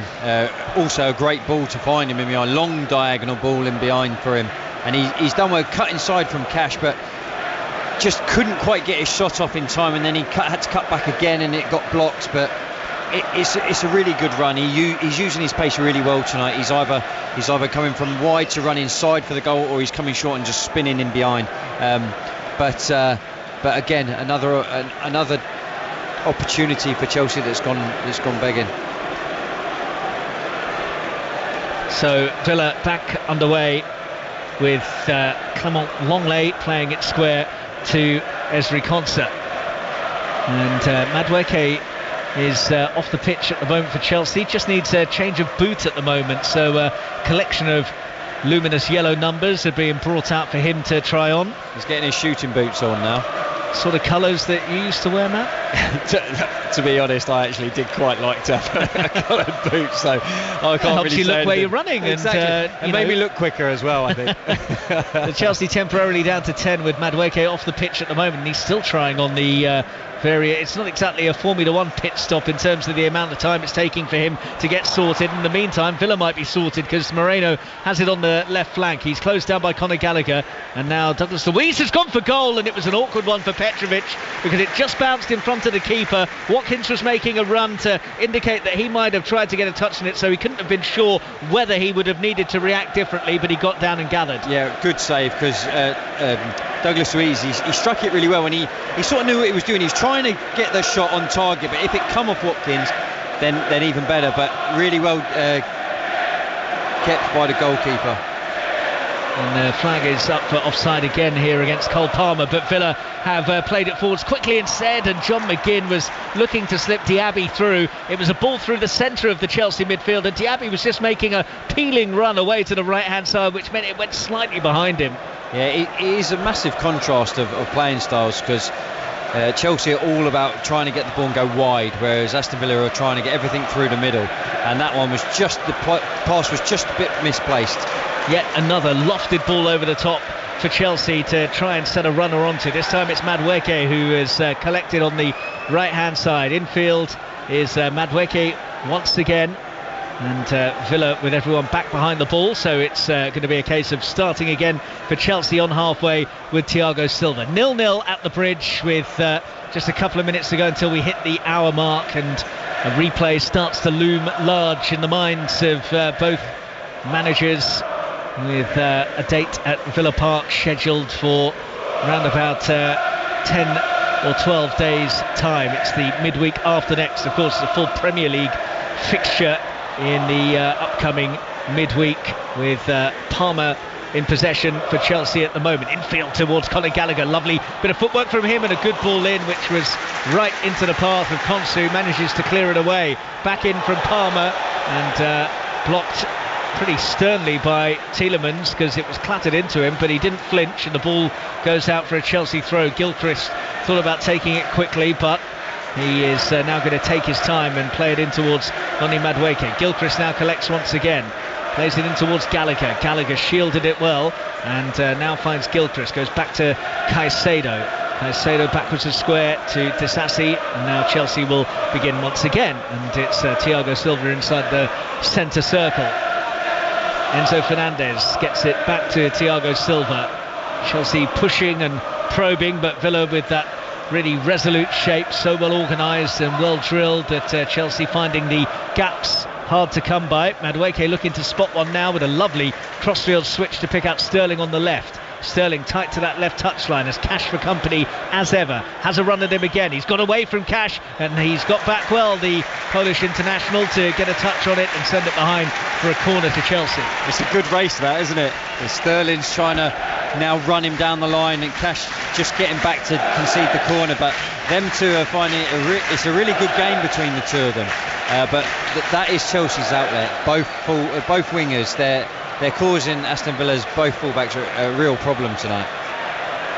Corner for Chelsea then, as we hit the hour mark at the bridge, and it remains goalless between Chelsea and Villa. This one is going to be an outswinger towards the penalty spot area. Gilchrist got up, Gallagher goes in, the counter might be on here for Aston Villa. Lovely ball forwards by Marino, but nobody in claret and blue was wise to it, so gathered easily by Petrovic, and now it is Chelsea in possession once again. Emery's applauding him though. He knew it was the right decision because Diaby was in, but it just the execution wasn't quite there. But you can see all this Aston Villa team, they're so behind the manager, his tactics and everything that he's done, and they're willing to do absolutely everything that he's asked of them. And it's a very, very well organised team. But the thing is, they've also got players that can change the game.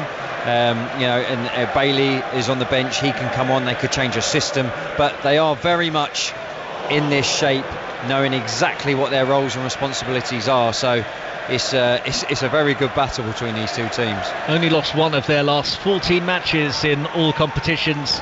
Aston Villa, that came in the 3-2 Premier League loss at Manchester United on Boxing Day.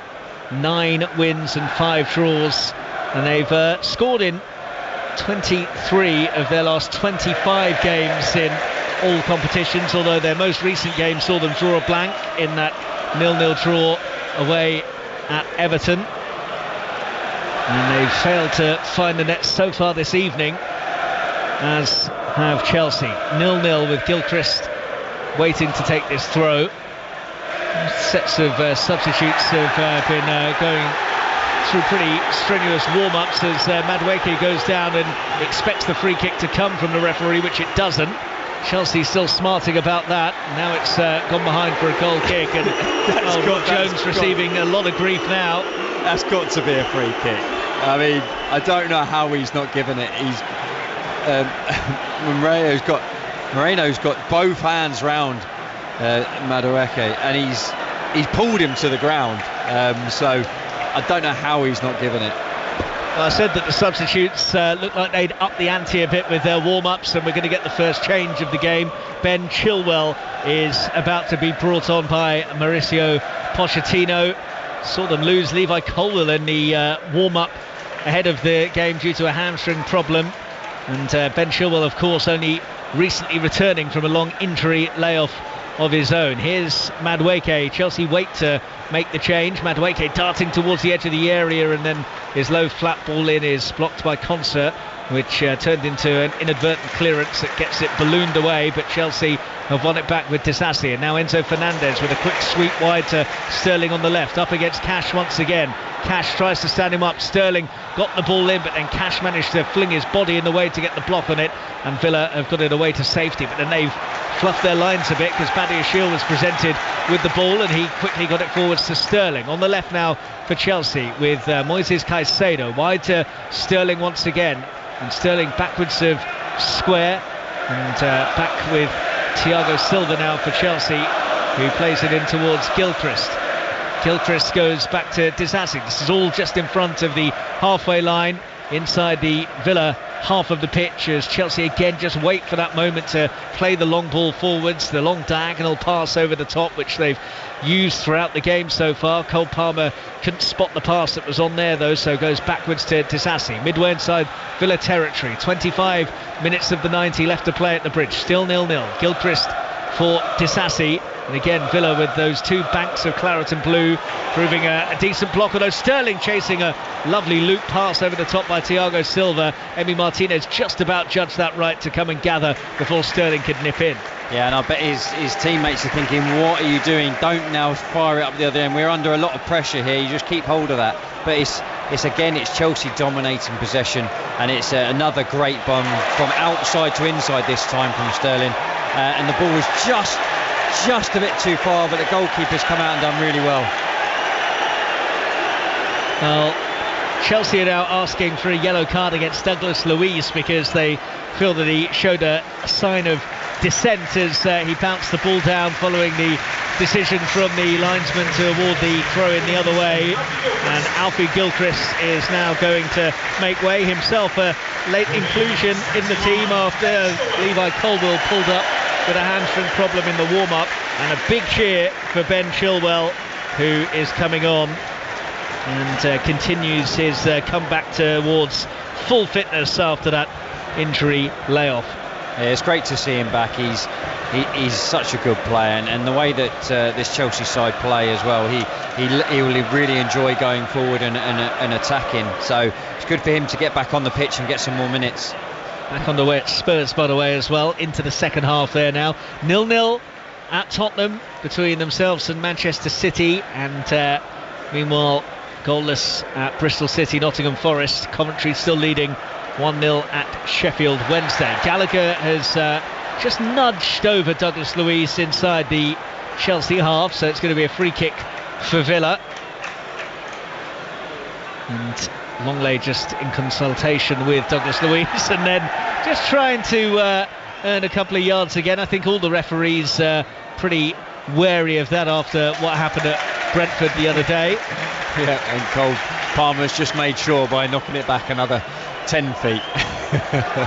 So we've hit the midway point then of the second half, and still waiting for the breakthrough at the bridge. Concert in possession for Villa, and Concert has it once again deep inside his own half. Only Palmer going to close him down, as Concert has all the time that he needs on the ball to be able to point and talk to his teammates without worrying about losing the ball. And now Palmer comes a bit closer to him.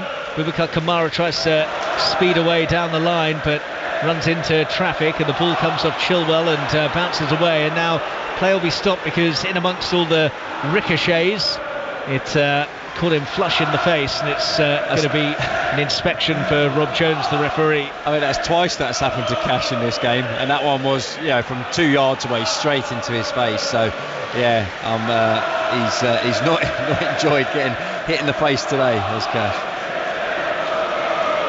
So it'll be a bounce ball. Rob Jones will go across to get play back underway. You mentioned earlier about Leon Bailey being someone that Villa could maybe utilise from the bench, and you wonder now as we head towards the final 20 minutes if Unai Emery might be thinking about shuffling his pack. I think he's got to. I think they've defended Martinez has given it away. Palmer has completely fluffed his lines though. Well, two really bad pieces of play there. First of all, a casual clearance from Emi Martinez, which he is apologising to his teammates for, which presented the ball to Cole Palmer, but it was an awful effort from inside the area, one-on-one against Martinez from Palmer, who scored a couple against Middlesbrough, obviously got the winner from the spot against Fulham in the Premier League here as well, but tonight has been more reminiscent of his first leg performance at Middlesbrough when he passed up a number of very good chances. Yeah, of all the players for it to drop to, it would be him. You know, he's so composed normally on the ball, and he's just let his technique down there. Villa coming forwards now. Cash clips it in, and at the far post, Moreno's header over the top.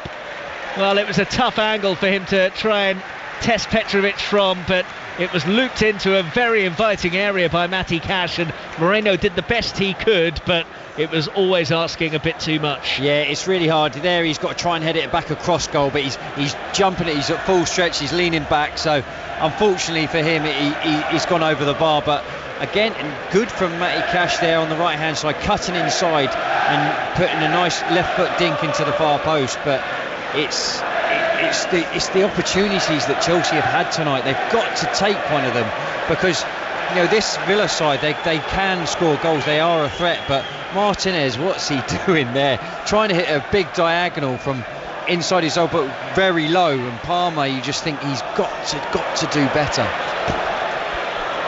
Martinez plays it successfully out from the back this time in towards Konsa. Kamara in possession now for Villa. Cash has missed his kick as he tried to swing it up towards halfway, but Villa have got lucky because it's rebounded fortunately for them, and now Tielemans can carry it over halfway. Yuri Tielemans darting at the Chelsea backline. It's Ollie Watkins now into the area, tight angle, fizzed it goalwards. Good work from Disasi to fling his body in the way, but it will be a Villa corner.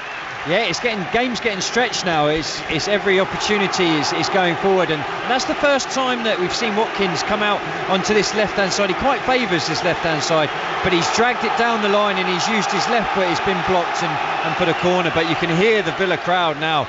They're really encouraging their team now. They're right next to them. They're trying to help them get this ball into the back of the net.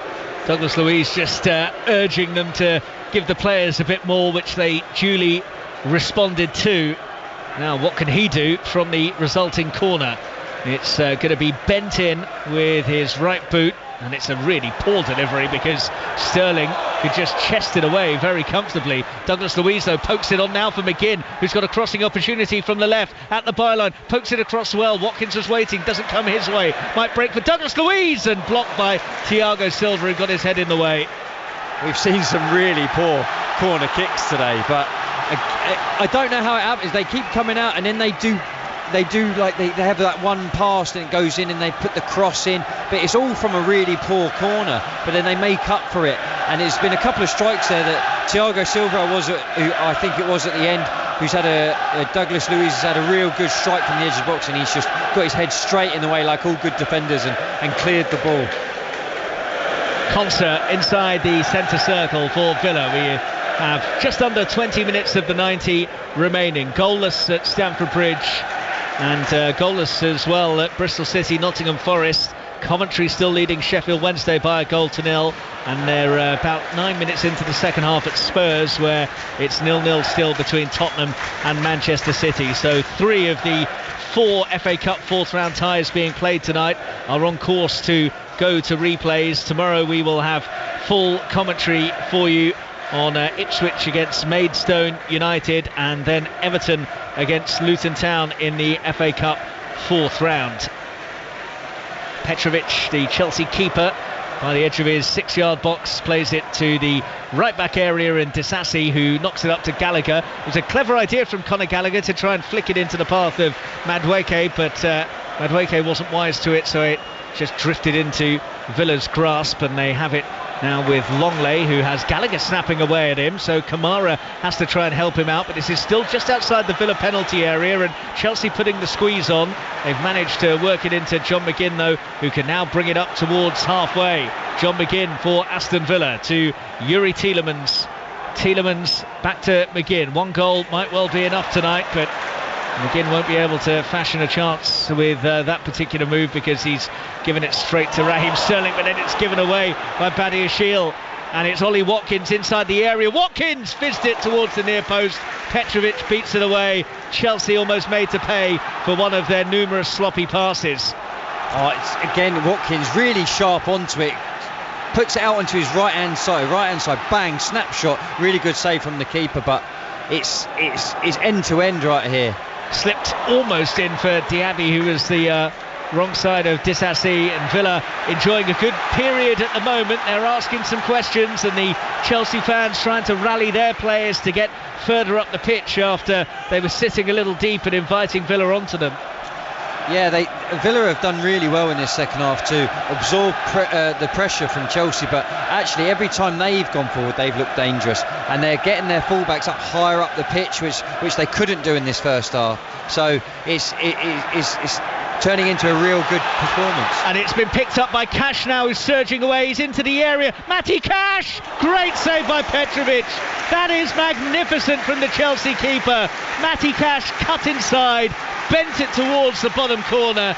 Looked like it was arrowing in, but Petrovic got fingertips to it to send it behind. Fantastic save. As you say, fingertips. He's dived, he's full stretch, and he's just tipped it round the far post. But Matty Cash, he found himself in acres of space all alone, and I thought he missed his opportunity to take a shot on his right hand side, but he's cut in on his left and he's hit a beautiful shot. But what a great save. Corner taken short for Villa, 0-0 with a quarter of an hour to play. Swung in by Douglas Luiz, good ball as well, and then I think Chilwell did just enough at the far post to ensure that it drifted behind with no touch on it from Clement Longley.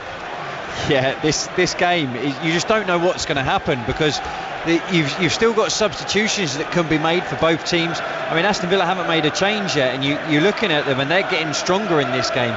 Every opportunity for them is on the break, and they're starting to dominate. And even, as I mentioned about the fullbacks, that's Matty Cash, and on the other side we had both fullbacks that were in there, which you haven't seen that at all in the first half. So that's something that they've been able to do this second half. The manager's probably looked at it and think we need to move up the pitch in these wide areas. Here's Diaby coming through the centre of the Chelsea midfield, and now offloads to McGinn inside the area. Cash on the overlap, good ball, and Thiago Silva had to get the right touch on it because it was cut back towards the edge of the 6-yard box. He intercepted it, could have gone in, instead it goes behind for a corner. Yeah, and Chelsea have got two changes lined up. I don't think they'll be making them before this corner kick. And it's all about the runs. It's Cash running them beyond here at the moment. Diaby and Watkins, every time they get the ball now, they're trying to run in behind, and that's where the space is. Villa corner then, with just under 15 minutes of the 90 remaining. And the Villa fans now on their feet and in good voice as they wait to see this corner taken. McGinn swings it towards the far post, and Madueke ducks under it, and it goes behind in yet another poor corner to add to the list tonight. Honestly, what a waste. They've got all of the defenders up. They've got a good height there. They can be really effective from set pieces, and then just to kick it out straight for a goal kick is really disappointing. So it's going to be Noni Madueke to come off now for Chelsea. But it's like for like, really, because it's another of the Chelsea chariots that's going to be surging forwards in the shape of Mykhailo Mudryk, who is replacing him. Yeah, and the thing is, they've been really effective. You've both got Sterling and Madueke, who they've been really effective. But in this second half, just the last 10 minutes, they found themselves on the defending side. So Pochettino's decided that that's it. He's going to make the change, and we'll see how they get on. And Armando Broja has been drafted in as well for Chelsea, so a couple of changes from the Blues boss as they push on to try and find a winner in what remains of the game. Still no alterations from Unai Emery meanwhile, as he considers his options. Villa obviously would be the happier of the two teams with a replay, because it would be at Villa Park. I can't imagine that either team will really want a replay with the schedules that they've had, and Aston Villa in Europe, and Chelsea in the final. They with their squads, they don't want to play in these second legs. They want to get this thing done and be through to the next round. trying to close down Clement Longley, but he found Conser instead, and now Conser's big ball out towards Matty Cash, who was bursting forwards on the right, and his touch let him down. The ball drifts out for a Chelsea throw, but all of a sudden it's Villa who are starting to find some joy with that lofted ball over to runners coming forwards from full back. Chelsea were doing it a lot in the first period, but the last few minutes Cash has found himself in some very, very promising areas. Yeah, and he's just pulled up with a bit of cramp, and I'm not surprised. The workload he's had to go through chasing Sterling back, especially in that first half, but then in this second half he's been the one that's been marauding down the right hand side and getting opportunities to score. So I think you'll see in the next few minutes he'll probably just sit in his position for a minute and try and get the cramp to go and get his lungs back. Disasi for Chelsea with 12 minutes of the 90 remaining. Cole Palmer now collects just inside the Villa half. He's tight to the right touchline, looking for some options, and finds one in the shape of Disasi, who's close to the right touchline again. Big swing across towards Mudryk, who was arriving at the far post. Cash has guided it back to Martinez, but has then gone down and is clutching his hamstring by the looks of things here. He's got cramp. I mean, great defending by Cash there.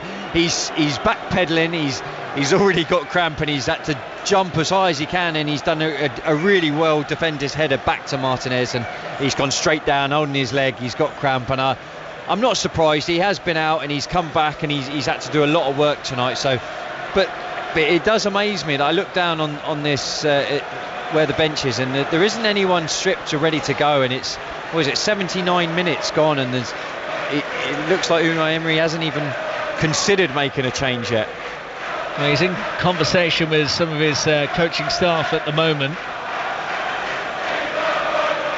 and the discussions go on for now, and I wonder if that is perhaps what is being suggested to him, and if word is going to go to the trio of subs who are down there at the moment, and in fact word has come, so we are going to see a change shortly. But Chelsea are on the move meanwhile. It's Palmer down the right hand side, 4 in blue in the area. Palmer checks back, knocks it into the feet of Gallagher, taken off him by McGinn. Referee says it was a fair challenge. Chelsea and their fans beg otherwise. Very good challenge by McGinn, very good, really important. Gallagher's just about to have a touch and finish. Palmer tried to feed it down the line, but cut out by Moreno, but he's given it away straight to Caicedo. Gallagher, as he buffeted off it, referee says not.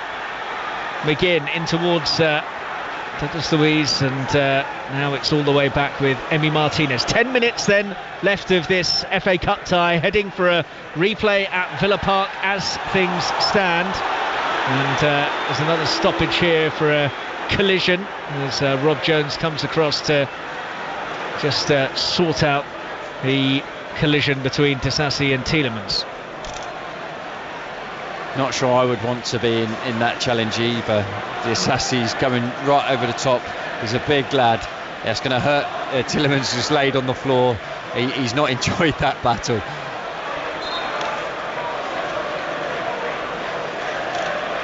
So Villa making a double change here then. Diego Carlos and Nicolo Zaniolo are going to be the two to come on here for Villa. Well, surprised that Matty Cash isn't one of them, although in fact up goes the board now, and Matty Cash is going to make the long walk across to be withdrawn here, and that's no surprise given what you were saying, Matt, about the fact that his hamstrings were taking a bit of a battering. Yeah, he indicates straight away. I think he said, he looks over to the bench and he pointed at both calves. He said, I've got cramp in both calves. But he's defended really well and he's attacked really well, especially in this second half. So he gets a well-earned 10 minutes rest. Free kick for Villa inside their own half. Then 8 minutes left to play. As it's taken eventually by Clement Longley. In fact, he's left it for Douglas Luiz, who goes all the way back to Emi Martinez, and Martinez square to Conser. Kamara, risky pass, Gallagher chasing, Emi Martinez to the rescue, sliding out, blocking with his legs. Vital save. If he hadn't got there, Gallagher was round him, and Chelsea were heading through to round 5. I don't know how many times that's happened tonight. It's that stray ball on the edge of the box, and Chelsea should have been in about 4 or 5 times. They should have scored at least one from them bad decisions on the edge of the box from Aston Villa. On halfway for Chelsea with Disasi, and now it's knocked forwards to Diaby, who has got the return pass and got the wrong side of his man as well. Left the ball behind briefly, and then it's clipped by Caicedo. So Villa free kick, 30 yards out from goal on the right-hand side. Yeah, Diaby's done well there. Diaby, he's got his body. He made the run and he was in, but he left the ball behind, and then he's got his body in the way and earned his team a free kick, which, in an area you're not going to be shooting from here, but they've been very effective with their creativity from set pieces. So it'll be interesting to see what they come up with here, and the Chelsea players are going to have to be on their toes. Douglas Luiz is going to take it because he's the only Villa player who is over the ball here, and again it's that movement off the ball from a set piece that Villa are working on here, because they've got McGinn and 4 Diaby, players offside. in offside positions, both closing in on the keeper Petrovic, but if the ball is knocked into them, then they're certain to be offside, so they'll have to have a think again. And now they've retreated, and Diaby has collected the ball, so it was to move Chelsea out of shape, now towards the far post, and Kamara couldn't keep it in, but it came off Armando Broja last, so it will be a Villa corner. Well, they're trying to come up with as many thinking outside of the box ways of using those dead ball situations as possible. Yeah, I don't think I've seen 4 players offside and trying to run back, but the ball to Diaby there, if that was just a little bit further in front, he was in, so it would have worked really well, except for that final ball. Corner for Villa. Can they find a late winner? Douglas Luiz's corner is flicked over his own crossbar by Cole Palmer, so Villa will go again. And there's been an equaliser at Hillsborough. Sheffield Wednesday 1, Coventry 1, so all 4 of the ties taking place tonight are heading for replays now, because that's the only game that's had goals in it, and it is now 1-1 between Sheffield Wednesday and Coventry. Exactly 5 minutes of the 90 remaining at Stamford Bridge. McGinn's corner, that's a better delivery. Petrovic has opted to punch, he gets it clear as far as the penalty spot, and then the effort from Konsa flashes wide of the post. Well, he let fly, and I think if it had been on target, Petrovic wasn't getting there. No, great strike on the half volley on his right hand side, struck it really well, but as you say, just wide of the post. If it is on target, I don't think goalkeeper's got a chance. Chilwell for Chelsea has fed Mudryk, but his fellow substitute couldn't control it, so Villa have got it back with Zaniolo and Konsa, and they will retreat all the way back to their keeper Emi Martinez, who has come to the rescue a few times, not so much with saves, but just anticipation and rushing out and using his feet or his head or whatever well to prevent Chelsea when more often than not a Villa pass has gone astray. Yeah, I mean he's had a couple of misplaced passes himself, but he is one of them keepers. He likes to be out of his box. And here is Moreno going into the Chelsea box, and Caicedo has nudged him off it, but it was never going to be a penalty in my book, and the referee very quickly said as well it was simply shoulder to shoulder. Yeah, I don't think you're going to get them. It's very much a shoulder to shoulder into the box, but to be fair to him, he's got straight back up and chased the ball back. Villa trying to snatch a winner here. Zaniolo on the right wing, low flat ball in, McGinn just wide.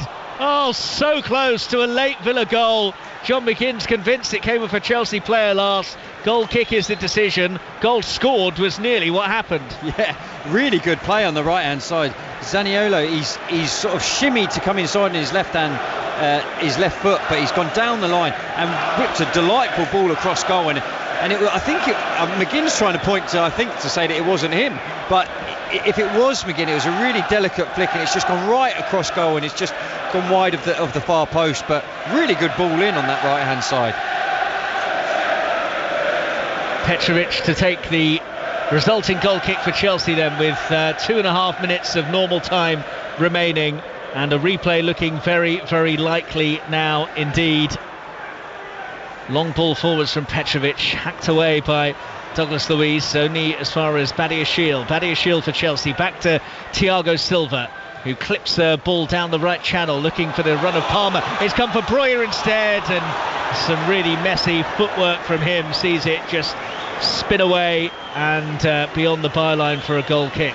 Yeah, again, it's that. I think the original ball was to Palmer, but it was curling towards goal, and Breuer, he's in, because Longley's actually looking to think that he's nowhere near it, but he's actually clean through on goal, but it's sort of gone in between his legs. He's then knocked it a few feet in front, it's hit his neck leg, and he's kicked it out of play. A really good opportunity. He's inside the box on his own. He could have a good touch and get a shot at goal.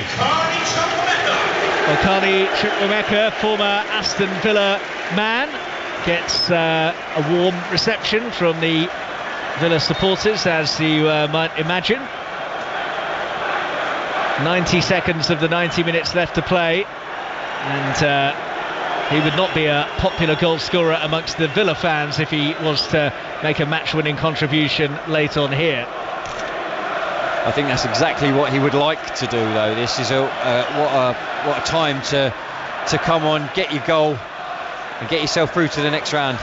He was looking very much like being a Pochettino favourite until he had a bad injury, and Chelsea might be in business again here, but Martinez once more is so alert and aware and has come out very quickly to intercept and clear the ball to safety. Final minute of the 90, Chelsea in a hurry to get on with things. They've got themselves a throw or a free kick. Referee is just telling John McGinn it is going to be a throw. Yeah, really good seconds goalkeeping. To play. Really good goalkeeping. He's been alive every time the ball's gone over the top, and there's an opportunity for any of the Chelsea front players to get in on goal. If it's in and around the box, he's been there. He's been out quick and dealt with it. And Palmer's offside, and Chelsea have done that a few times where they've been able to look along the line and then not played the right pass. And meanwhile, here is change for Villa. Leon Bailey, for whatever amount of injury time we're going to have, is going to come on, but feels a little bit pointless at this stage of the game. Yeah, I feel like, you know, he, especially Bailey, I think he's one of them players that could really change a game, and you know, he's probably been given 3 minutes, I think, and you know, I understand that, you know, you don't want to lose the game, and your shape's really working, and they have been the better side this second half, and they've been going forward with a lot better rhythm, and they've been counter-attacking, but if you want to go and win the game, he's the player to come on early and change it, and he's got 3 minutes to now put his side through. Yeah, 3 additional minutes signalled, and we're 30 seconds into that period of added time as well.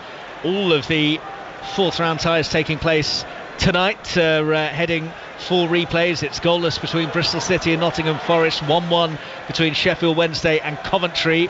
They all kicked off at the same time as this game, which is into injury time, as I say. Spurs Man City kicked off 15 minutes later. That is still 0-0. And you can hear commentary of the closing stages of that over on 5 Live.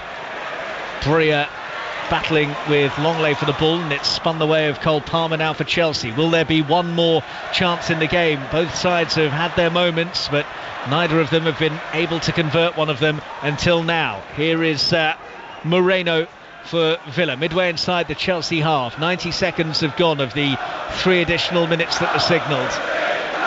Here is Diego Carlos for Consa, knocking it around inside their own half at the moment, Villa. Longley now with a forward pass into the feet of McGinn, who spins it out to Moreno, tight to the left side, back in field to John McGinn, centre field at the moment, down the line. That's an intelligent pass. Chelsea switched off a bit. Watkins has got across to get it, and now offloads from McGinn, who's got to the byline. What's the cross like? It's taken a touch off Badiashile. It'll be a Villa corner in the final minute of added time.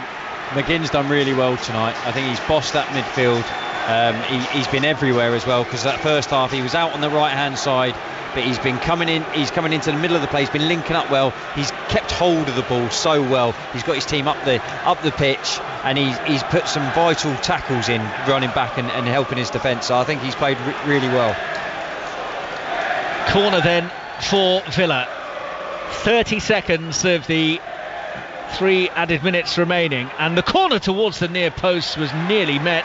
It's going to come back for Douglas Luiz to have another bite of the cherry, but he's trying to dribble beyond Cole Palmer, who stood his ground well, and it's behind for a goal kick. Yeah, very well defended by Palmer there. He's just using his body, getting himself in front of Douglas Luiz and shepherding the ball out for a goal kick. But it's a game of missed chances for me. The amount of chances that Chelsea had in the first half, where they've just had the ball over the top and it's been a cross from the right or from the left, and it's just been cut back, and the pass has just not been good enough. It's either gone to the keeper or it's been into an Aston Villa player. They should have been 2-3 up, but then again, if you look at the Villa chances, Tielemans should have hit the target from the ball that got cut into the inside the box right at the end of the first half. Really disappointing final end product from both teams. And that is that. It will go to a replay at Villa Park. Chelsea and Aston Villa have drawn 0-0. A game of missed chances for both sides. Villa did have the ball in the net in the first half, but it was disallowed after a VAR review for handball against Douglas Luiz. Chelsea missed a hatful of chances in the first half. Villa saw Petrovic produce one magnificent save to keep out a Matty Cash effort, but overall, Matt Jarvis, do you think either side deserved to win it? On the balance of play, I think, as I mentioned, our first half, I think Chelsea dominated. I think they dominated possession, they dominated the chances, but it was only for the last end product that they weren't in front, and Aston Villa grew into the game. They had spits and starts in the first half where they had really good passing movements that come out from the back, and then they broke and could have or should have at least hit the target. But you then look on balance in the second half, Chelsea weren't the same effectiveness, especially in the wide areas in the second half, and Villa were able to use their fullbacks to push forward and create that overload and opportunity. And you look, there was quite a few chances. Watkins had a shot that was really well saved. Matty Cash cut inside and left foot into the far corner, which Petrovic made a really good outstretched right hand save into the far corner. So it's just a disappointing end product, because it's been a really entertaining game. There's been lots of chances, and for a spell in 20 minutes in that second half, it was really end to end. Both teams were cutting the ball out, going up and attacking, then cutting out straight up the other end and attacking. But overall 0-0. I suppose it's a fair result. Lovely stuff. Well, thank you very much indeed for your company, Matt. It finished 0-0 here at Chelsea. Goalless between Bristol City and Nottingham Forest as well, and Sheffield Wednesday and Coventry have drawn 1-1, so it will be replays in all 3 of those ties. You can hear full commentary of the closing stages of Spurs against Manchester City on 5 Live at the moment. That's 0-0 with about a quarter of an hour to play, but from all of us here at the Bridge, it's goodbye.